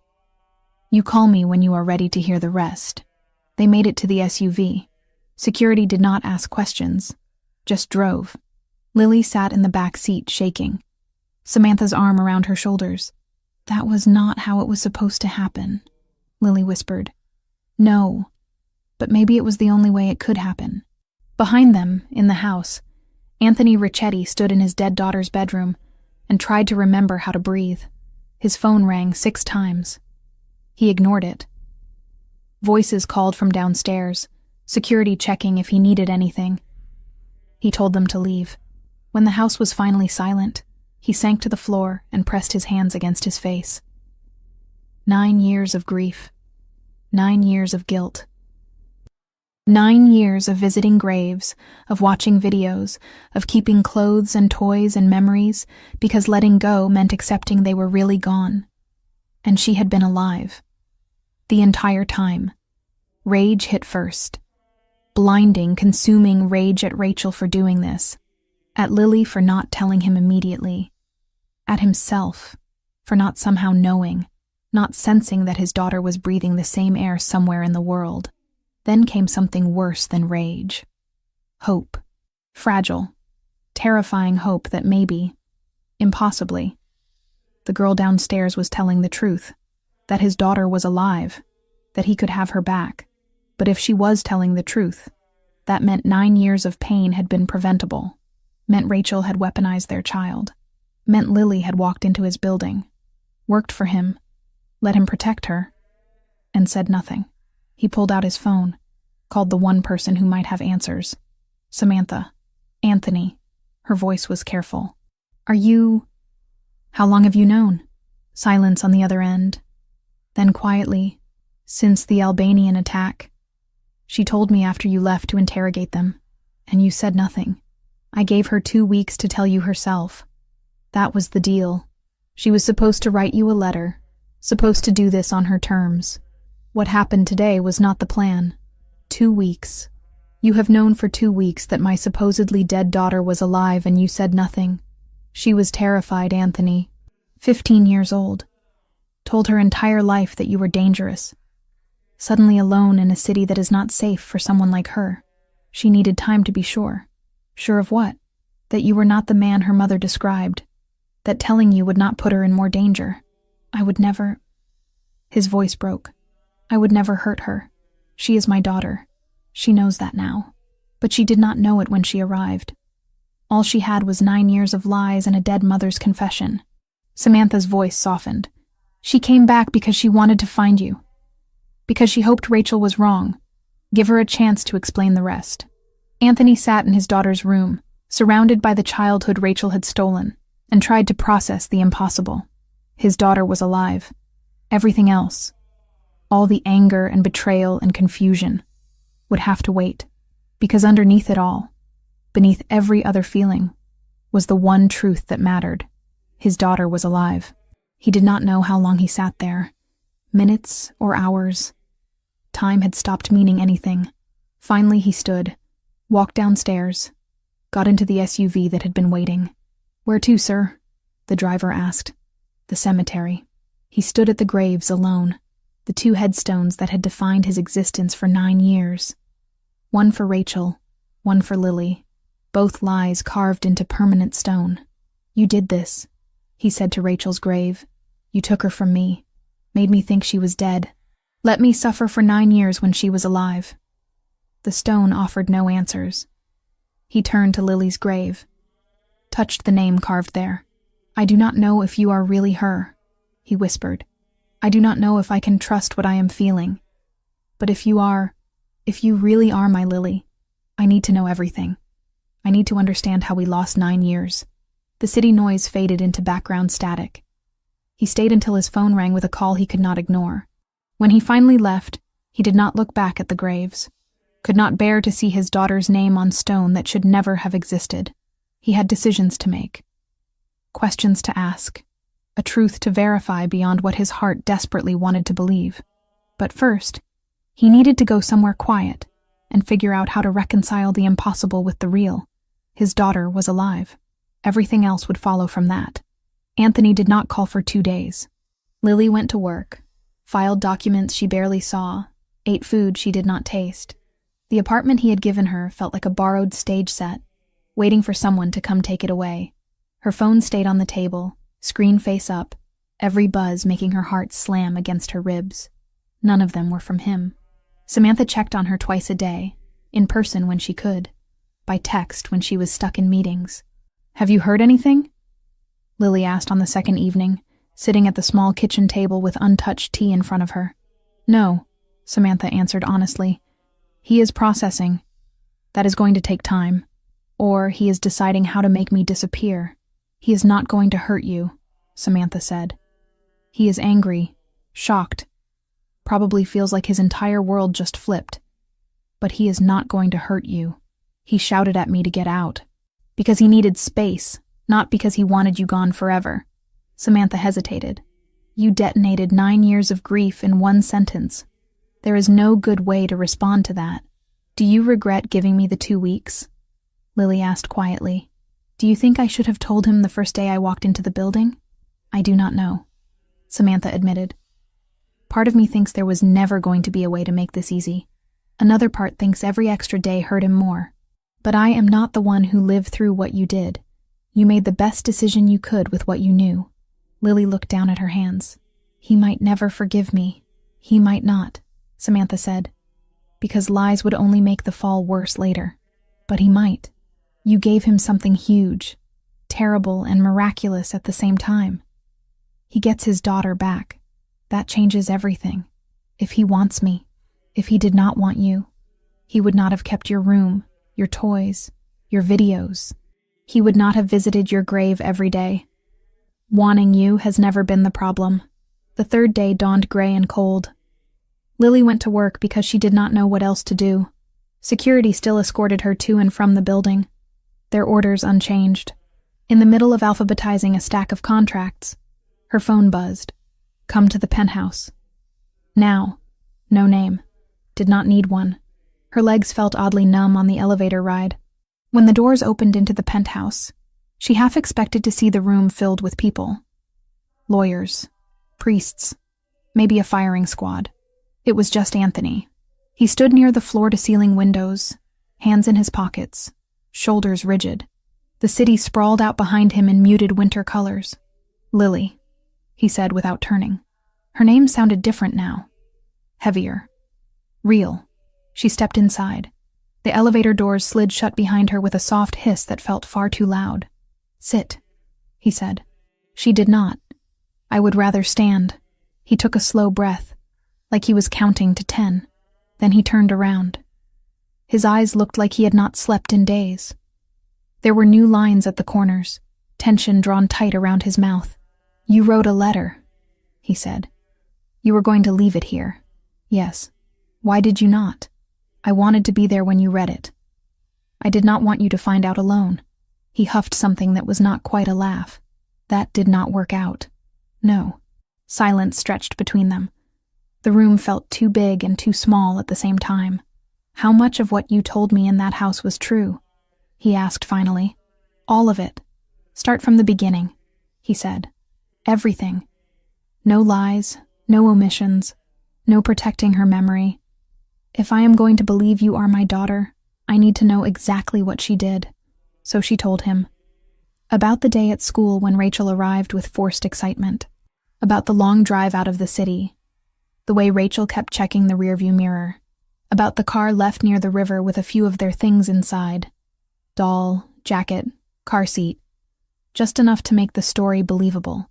About the man Lily never saw clearly who met them on the side road, took the car keys, and drove away with the vehicle that would later be found half submerged. Anthony listened without interrupting. No flinches, no questions. Just that cold, focused stare he used on men he was deciding whether to spare.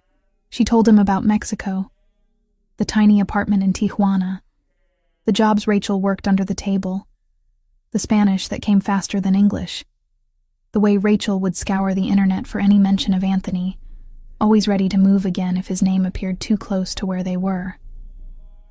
She told me you were dangerous, Lily said, that you hurt people, that if you found us, you would hurt us too. I have hurt people, he said quietly.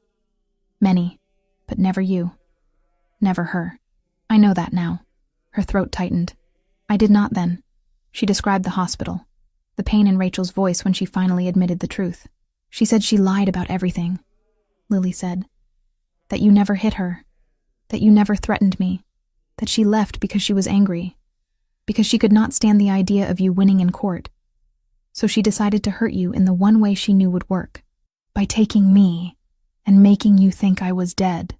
Anthony's hands clenched into fists at his sides. His knuckles went white. She said she regretted it at the end. Lily continued.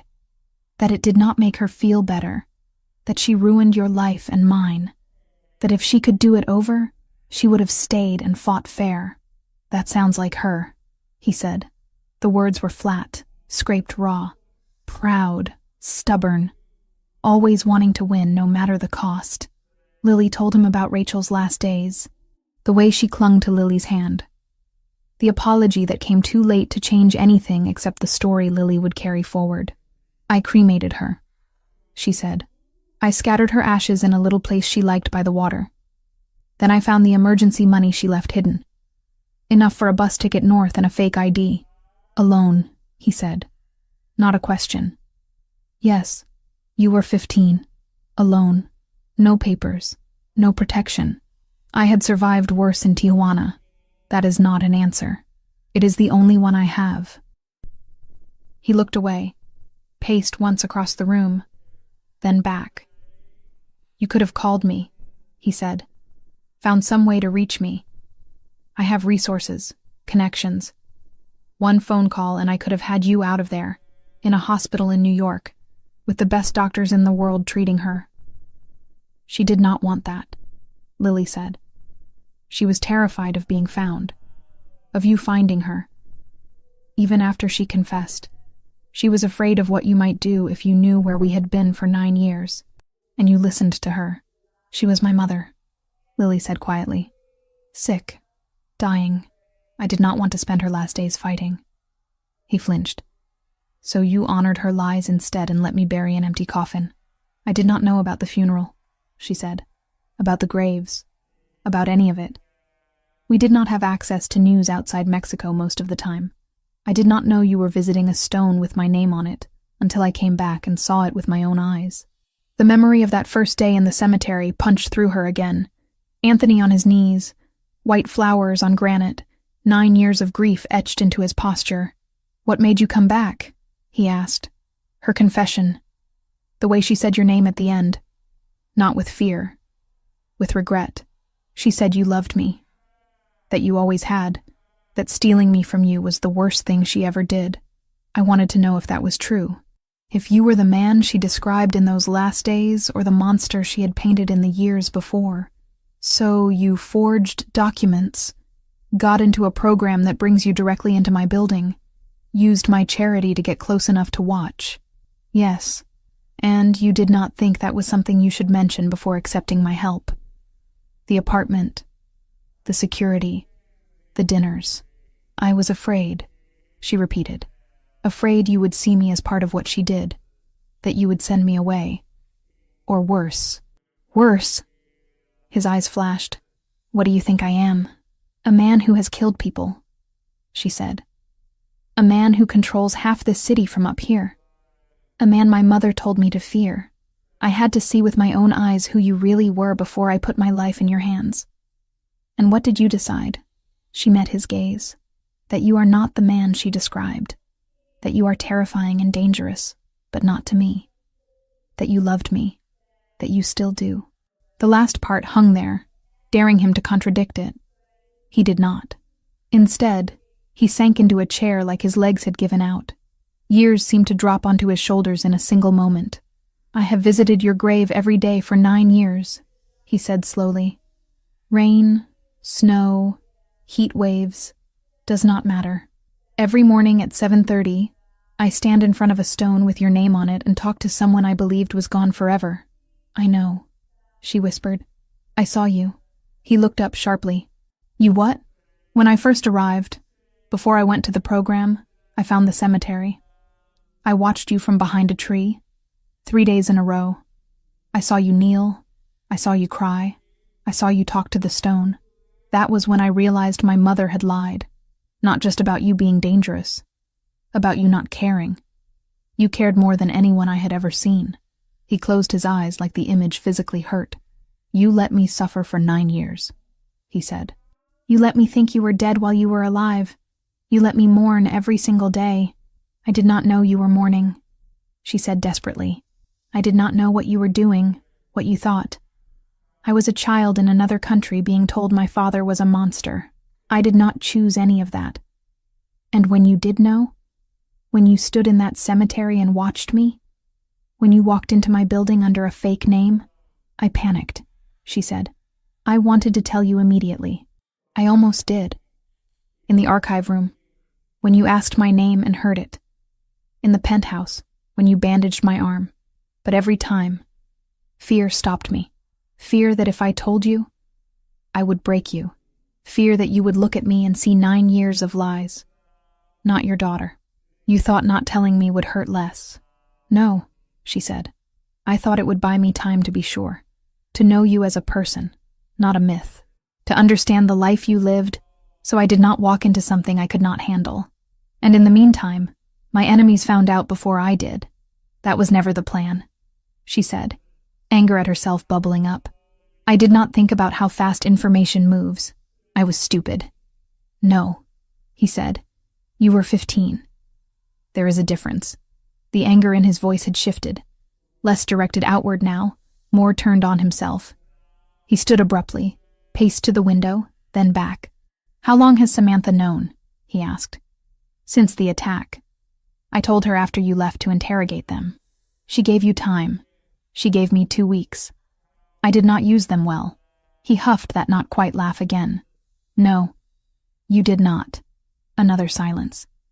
The air between them heavy with things that had no words yet. Do you hate me? Lily asked softly. The question had lived in her throat since the moment she said his name in the Westchester house. He looked at her like she had said something absurd. No, he said. I do not hate you. I hate what she did. I hate that you had to lie to survive. I hate that I did not know you were alive when I could have done something. But I do not hate you. Her knees went weak. She grabbed the back of a chair to steady herself. I am angry, he continued. Angry that you did not tell me sooner. Angry that you thought you had to test me like some stranger off the street. Angry that my daughter did not trust me with the truth. I did not know you, she whispered. Not really. I only knew what she said. I had to see for myself. He nodded once. A sharp jerk of his head. I understand that logically. Emotionally, I want to go back in time and shake you until you talk. That seems fair. He almost smiled. It did not quite make it all the way to his mouth.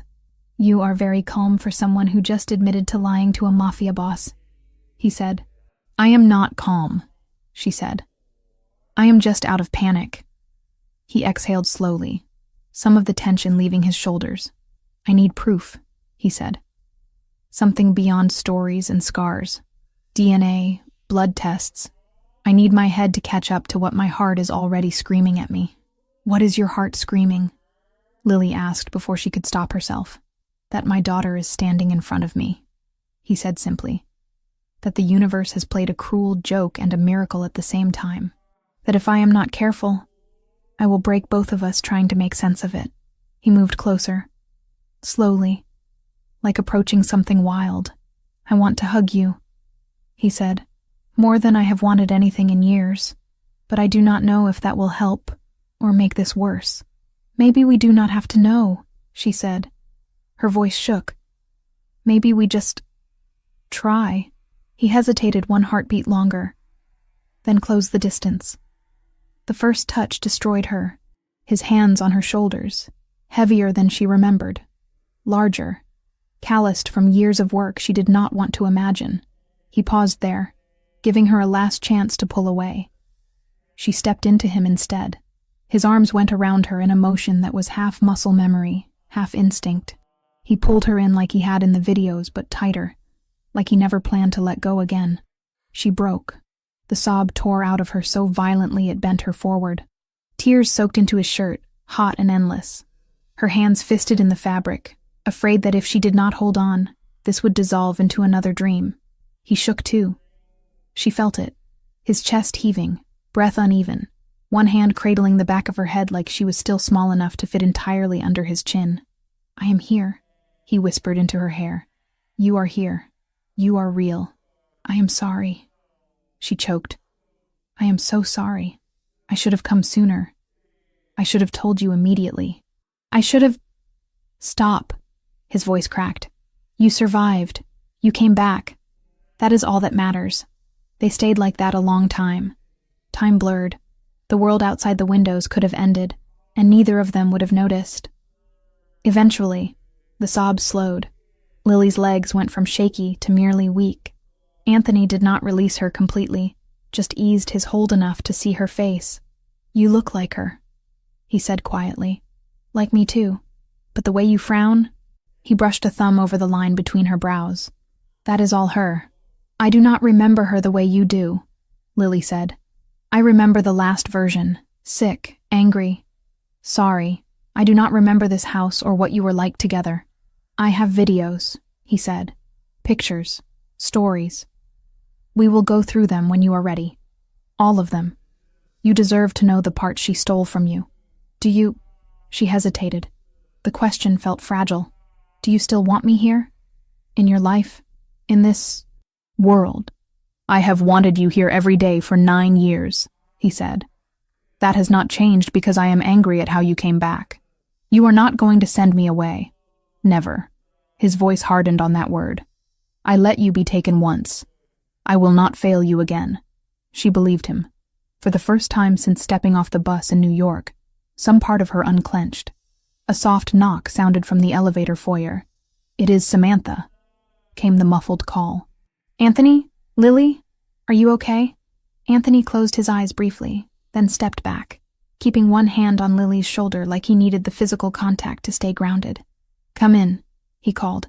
The elevator doors slid open. Samantha stepped out, expression fierce and worried at once. Her gaze flicked between them. Red-rimmed eyes, tear tracks, the slight swell of Anthony's chest from uneven breathing. "You talked," she said. "We did," Anthony replied. "And?" He looked at Lily, then back at Samantha. "And I need to know something." "Anything," Samantha said. "How long?" he asked. "Have you been carrying this alone?" She understood he did not mean about Lily existing. He meant about him, about his grief, his anger, his slow, stubborn attempt at being human again. "Since the day I met you," she said, but more consciously for the last few months. "You should have told me when you knew," he said, though there was less accusation now. "I know," she said. "If I could go back, I would probably do it differently. But at the time, all I could see was a girl who had survived something impossible, and a man who had survived something else impossible. And I did not want either of you to break the other by moving too fast." He studied her for a long moment. Then he did something that surprised Lily. He reached out his free hand and pulled Samantha closer, careful not to let go of his grip on Lily. "We are going to need you," he said simply. "Both of us." Samantha smiled through her own tears. "I am not going anywhere." They ended up on the couch, an odd, fragile triangle. Anthony sat in the middle, Lily on one side, Samantha on the other. The city stretched out beyond the glass, unaware that in one penthouse, a family was being painfully, miraculously reassembled. "Practicalities," Anthony said eventually, the strategist in him resurfacing. "We need to fix your papers. Birth certificate, death certificate, school records. The law believes you are dead. We have to undo that without making too much noise. I can help with that," Samantha said. "I have contacts in social services. They will be shocked. But there are procedures for people declared dead and later found alive. Rare, but they exist. We will use official channels where we can," Anthony said. "And where that fails, we will use mine." "What about school?" Lily asked. The thought of a normal classroom felt alien. "You are going," he said. "You lost too much already. You are not losing your education on top of it.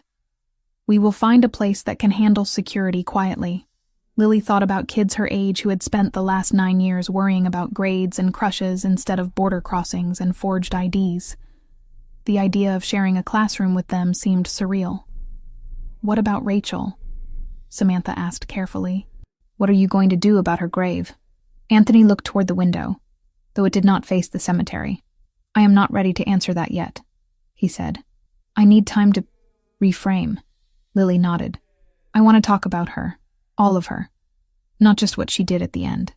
"We will," he promised. "She was more than her worst decision. So are you." "So am I." He checked his watch, frowned. "I am canceling all my meetings for the next 2 days," he said. "If anyone complains, they can take it up with security on their way out. You cannot just—" Samantha started. "I can," he said, "and I will. I am not leaving this apartment unless the building is on fire. The world can wait." He looked at Lily again, something almost shy in his eyes. "If you want," he added. "You do not have to stay." "I am not going anywhere," she said. He nodded once, then got up and walked toward the hallway leading to the guest rooms. "Where are you going?" Lily asked. "To get something," he said over his shoulder. "Do not move." He returned with a box Lily recognized instantly, the one from the storage room, the one labeled with her name and a year. He set it on the coffee table, hands gentle.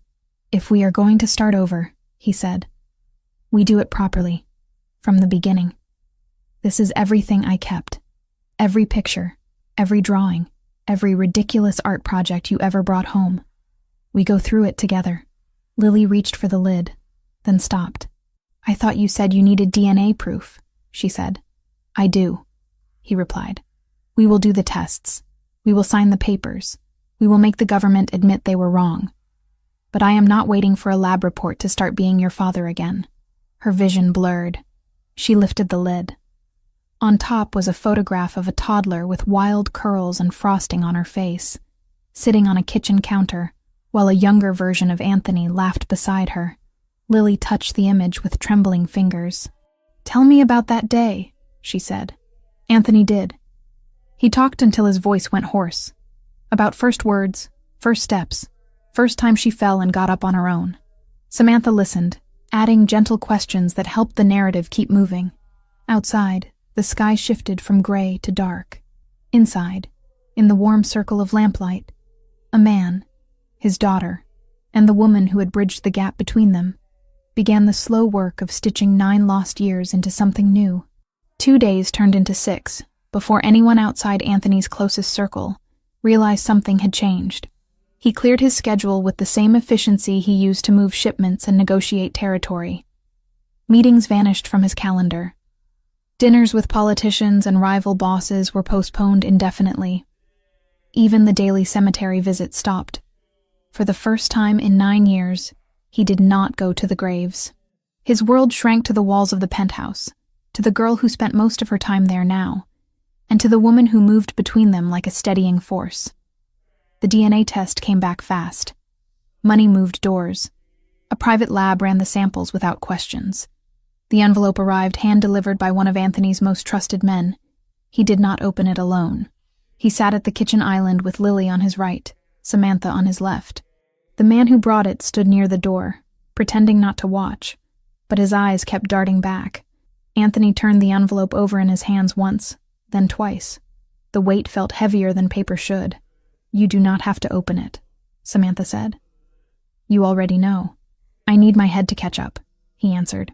Feelings are messy, results are not. He slid a letter opener under the seal and ripped it cleanly. The folded sheet inside rustled as he unfolded it. His eyes scanned the page. 1 line. 2. He exhaled, a sound somewhere between a laugh and a sob. 100%, he said, voice unsteady. Biological match. Parent and child. Lily's breath left her in a rush she had not realized she was holding. So that is it? She asked. A piece of paper and suddenly the world accepts what we already knew? The world, Anthony said. No, but I do. He turned to her. Hello, Lily Ricchetti, he said softly. Officially. Hello, Dad, she replied. The word no longer felt like theft. The man by the door cleared his throat. Congratulations, boss. Anthony nodded once. This does not leave this room. Not yet. When I decide who else needs to know, they will hear it from me. The man left without another word. Practicalities came next. Paperwork, lawyers, judges who owed Anthony favors they never expected to be called in for something this personal. There were procedures for people declared dead and later found alive. Rare, but not non-existent. Usually it involved fraud or identity theft. Not a mother who staged her own child's death. The lawyers explained carefully where they could work within the system and where they would quietly push around it. We will start with vacating the death certificate, one of them said. Once the court acknowledges she is alive, we can move to amend records. It will take time, months, maybe longer. But it can be done. And the grave? Lily asked quietly. That is a private matter, the lawyer replied. The state does not care what you do with a stone. Anthony dismissed them after an hour. His patience for legal language had limits even on the best days. Today, his tolerance was thin. When the door closed behind the last suit, he looked at Lily and Samantha. I want to change it, he said. The stone.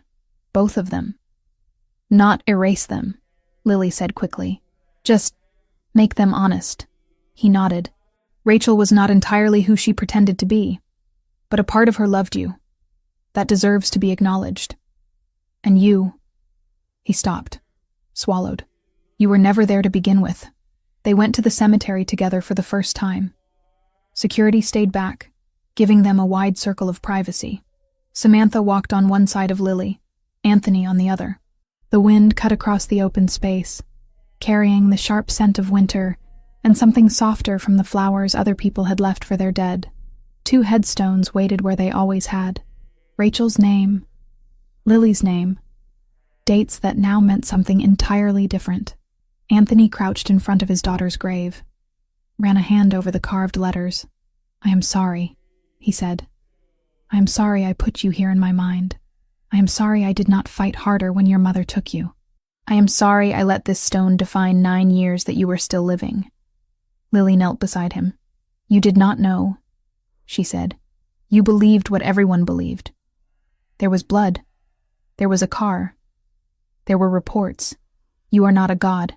You do not see everything. I was supposed to protect you, and you tried. You are trying now." He closed his eyes for a moment. When he opened them, they were wet, but clear. "We will replace this," he said. "Not remove it completely. I cannot pretend those 9 years did not happen, but we will change it into something that reflects truth." "What will it say?" she asked. "Maybe nothing," he said. "Maybe it will be blank for a while, a reminder that the story is still being written." They moved to Rachel's grave next. Lily stared at the name. Her mother. The woman who had held her and lied to her, who had stolen her and kept her alive, who had hurt and loved in the same breath. "I do not know how to feel standing here," Lily admitted. "I am angry. I am sad. I miss her. I hate what she did. I feel guilty for hating someone who is not here to defend herself. You do not owe her simple feelings," Samantha said gently. "She did something unforgivable, and she also raised you and loved you. Those things exist together. They do not cancel each other out." Anthony's jaw worked. "She destroyed me," he said. "She knew exactly what leaving like that would do. But she also gave me you. I cannot pretend she was only one thing." He knelt, placed his palm flat against the cold stone. "I hope you see this," he said quietly. "Wherever you are, I hope you see that we found each other anyway. In spite of you. Because of you. I do not know which yet." Lily reached out and put her hand over his. For a moment, all 3 of them were connected through the name of the woman who had bound and broken them. Later, Anthony would arrange for a new stone. Rachel's would be replaced with one that spoke of complexity. Mother, wife, flawed human being. Lily's would be turned into a memorial, not a lie. A marker for what almost was lost, not what had been. But that day, they left the cemetery with nothing changed but themselves. Back at the penthouse, real life waited. "We need to talk about school," Anthony said that evening over takeout containers spread across the kitchen island. He had tried to convince the chef downstairs to make something, but Lily had asked for cheap Chinese food that reminded her of late nights in small apartments. He had reluctantly agreed. "I have never been to a real American school," she said, picking at noodles. "Not since I was 6. "Then you are overdue. I do not even know what grade I should be in." "We will test you," Samantha said. "See where you are academically, then place you accordingly. Age-wise, you would be in 10th grade. But we can adjust if needed." Anthony frowned. "I do not like the idea of you in a building I do not control." "There are private schools with good security," Samantha replied.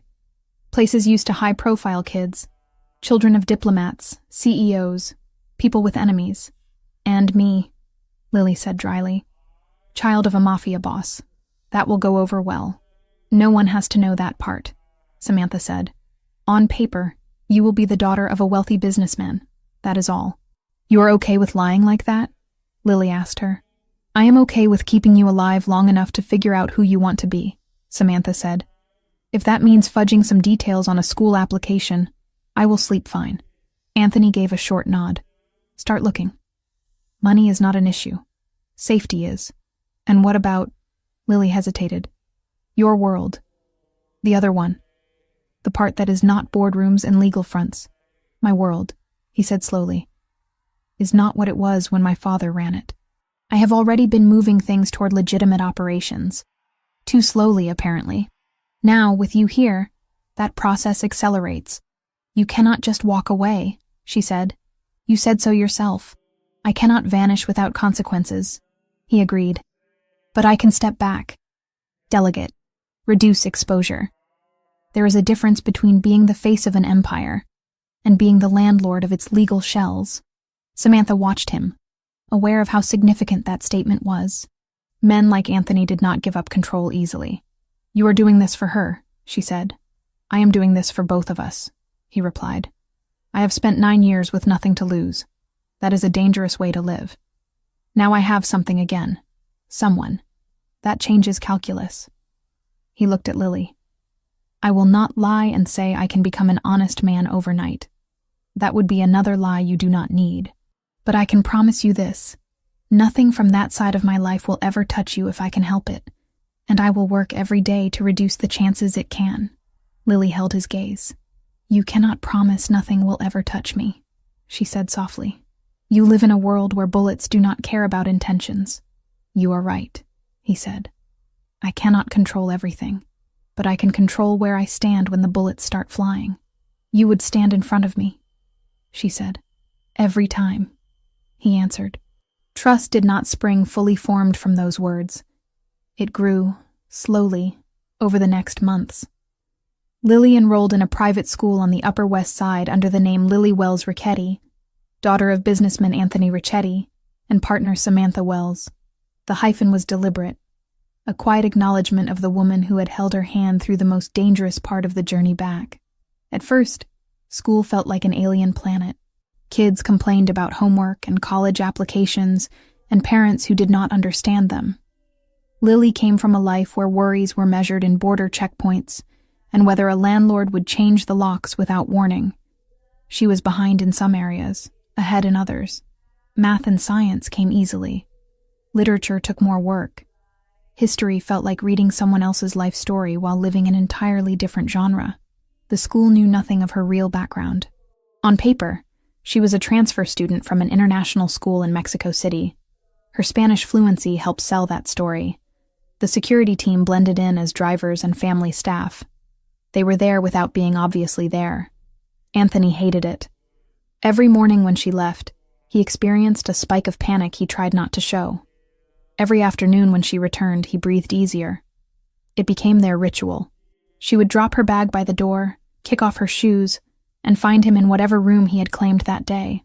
"How was school?" he would ask, half teasing, half serious. "Confusing," she would say at first. Loud. Too many people. Too many questions. Over time, the answers shifted. "Annoying. They assigned us a group project and my partner is useless. Interesting. We learned about ancient Rome and I could not stop thinking about how similar it is to your world. Good. I got an A on my biology exam." He kept every report, every grade, every small piece of normal life like he had kept her baby teeth and birthday cards. This time, the boxes would not sit untouched in a hidden room. The organization adjusted too.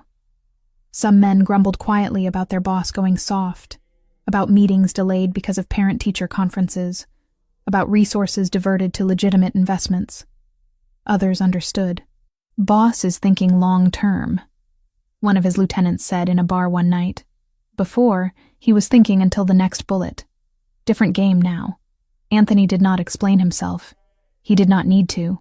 Anyone who had seen his face when he walked into a room and Lily looked up and smiled understood enough.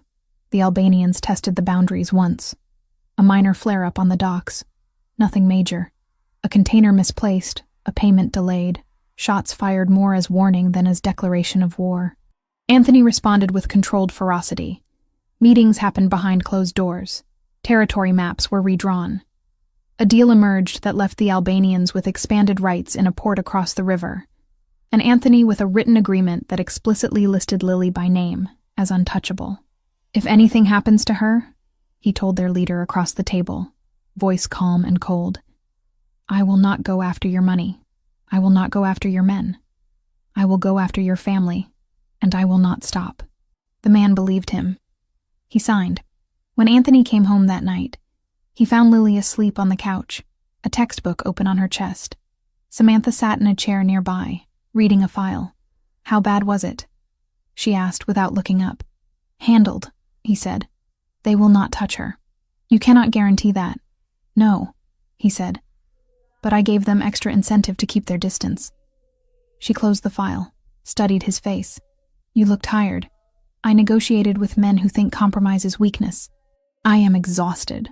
Come sit down, she said. For 5 minutes. Then you can go back to being terrifying. He did. He sat beside his sleeping daughter and watched the steady rise and fall of her chest. She snores a little, he observed. Only when she falls asleep on the couch, Samantha replied. In bed, she sleeps like the dead. He winced at the phrase. She did too. I am sorry, she said. Do not be. Death will always be in the room with us. We might as well learn to joke around it. He turned to her. You saved us, he said quietly. Both of us. If you had told me the day you suspected, I might have pushed her away. Might have thought it was a trick. You gave her time to see me. You gave me time to be someone worth coming back to. I also let you both suffer for longer than you needed to, she said. That is not nothing. It is part of the story, he said. Like everything else, regret does not erase what came after. He reached for her hand. It had become an easy gesture by now, but it still felt significant. I want you here too, he said. Not just as someone who bridges gaps. As part of this. If you want it. This, she echoed, glancing at Lily. You and a teenager and a criminal empire trying to become something else. Something like that. She smiled. I want it. They were not married. Not yet. The idea had been mentioned once, half-jokingly, then left to simmer. They did not need papers to define what was already clear in how they moved around each other. 6 months after Lily first spoke the truth in that Westchester bedroom, the three of them returned to the cemetery. The new stones were in place. Rachel's grave now bore an inscription that read, Rachel Ricchetti, beloved and flawed. Mother, wife, human. May the parts we loved teach us to forgive the parts that hurt. Lily read it twice. Do you think she would be angry? She asked. Probably, Anthony said. She would say I was making her too soft. She was softer than she wanted anyone to see, Lily said. You just did what she could not. They walked to the other stone. Where Lily's name had been, there was now a simple plaque. For the years we thought we lost her. No dates. No more lies. Lily traced the words with one finger. It feels strange, she said. Having a grave for a life I did not live. It is not a grave, Anthony said. It is a marker, a reminder of how close we came to losing this for real. A warning to never take second chances lightly. Samantha stood a few steps back, watching them. She thought of the first day in that coffee shop when a girl asked to sit at her table and claimed to be hiding from bad men. Different story, different city, but the feeling was similar. A moment of kindness that changed everything. Thank you, Lily said suddenly, turning to her, for believing me, for giving me time, for not running when things got messy. That is what I do, Samantha said. Stand in messy places with people who need someone to keep standing. Anthony stepped between them, took one of each of their hands. We go forward from here, he said. No more pretending the past did not happen. No more letting it decide everything either. What does forward look like? Lily asked. School, he said. Therapy.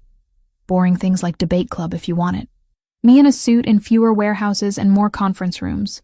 Samantha yelling at us when we forget what normal looks like. And dinners, Lily added. Where you tell stories about when I was little and I pretend not to be embarrassed. And fights, Samantha said. Because you are 15 and he is stubborn, and I am not going to let either of you win all the time.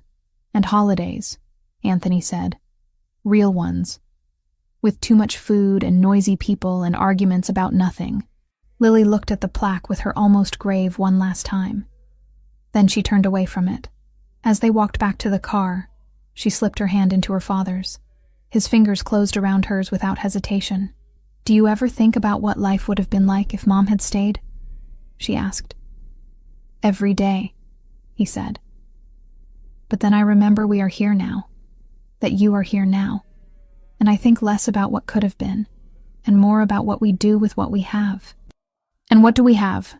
She asked. He squeezed her hand. A chance, he said. And that is more than I thought I would get. The car door closed after them. The city waited, full of dangers and possibilities. The past walked alongside them, but it no longer dictated every step. They were imperfect, wounded, still learning how to be a family in a world that had tried very hard to make that impossible. But they were together. And for people who had lived years believing certain graves were full, that was everything.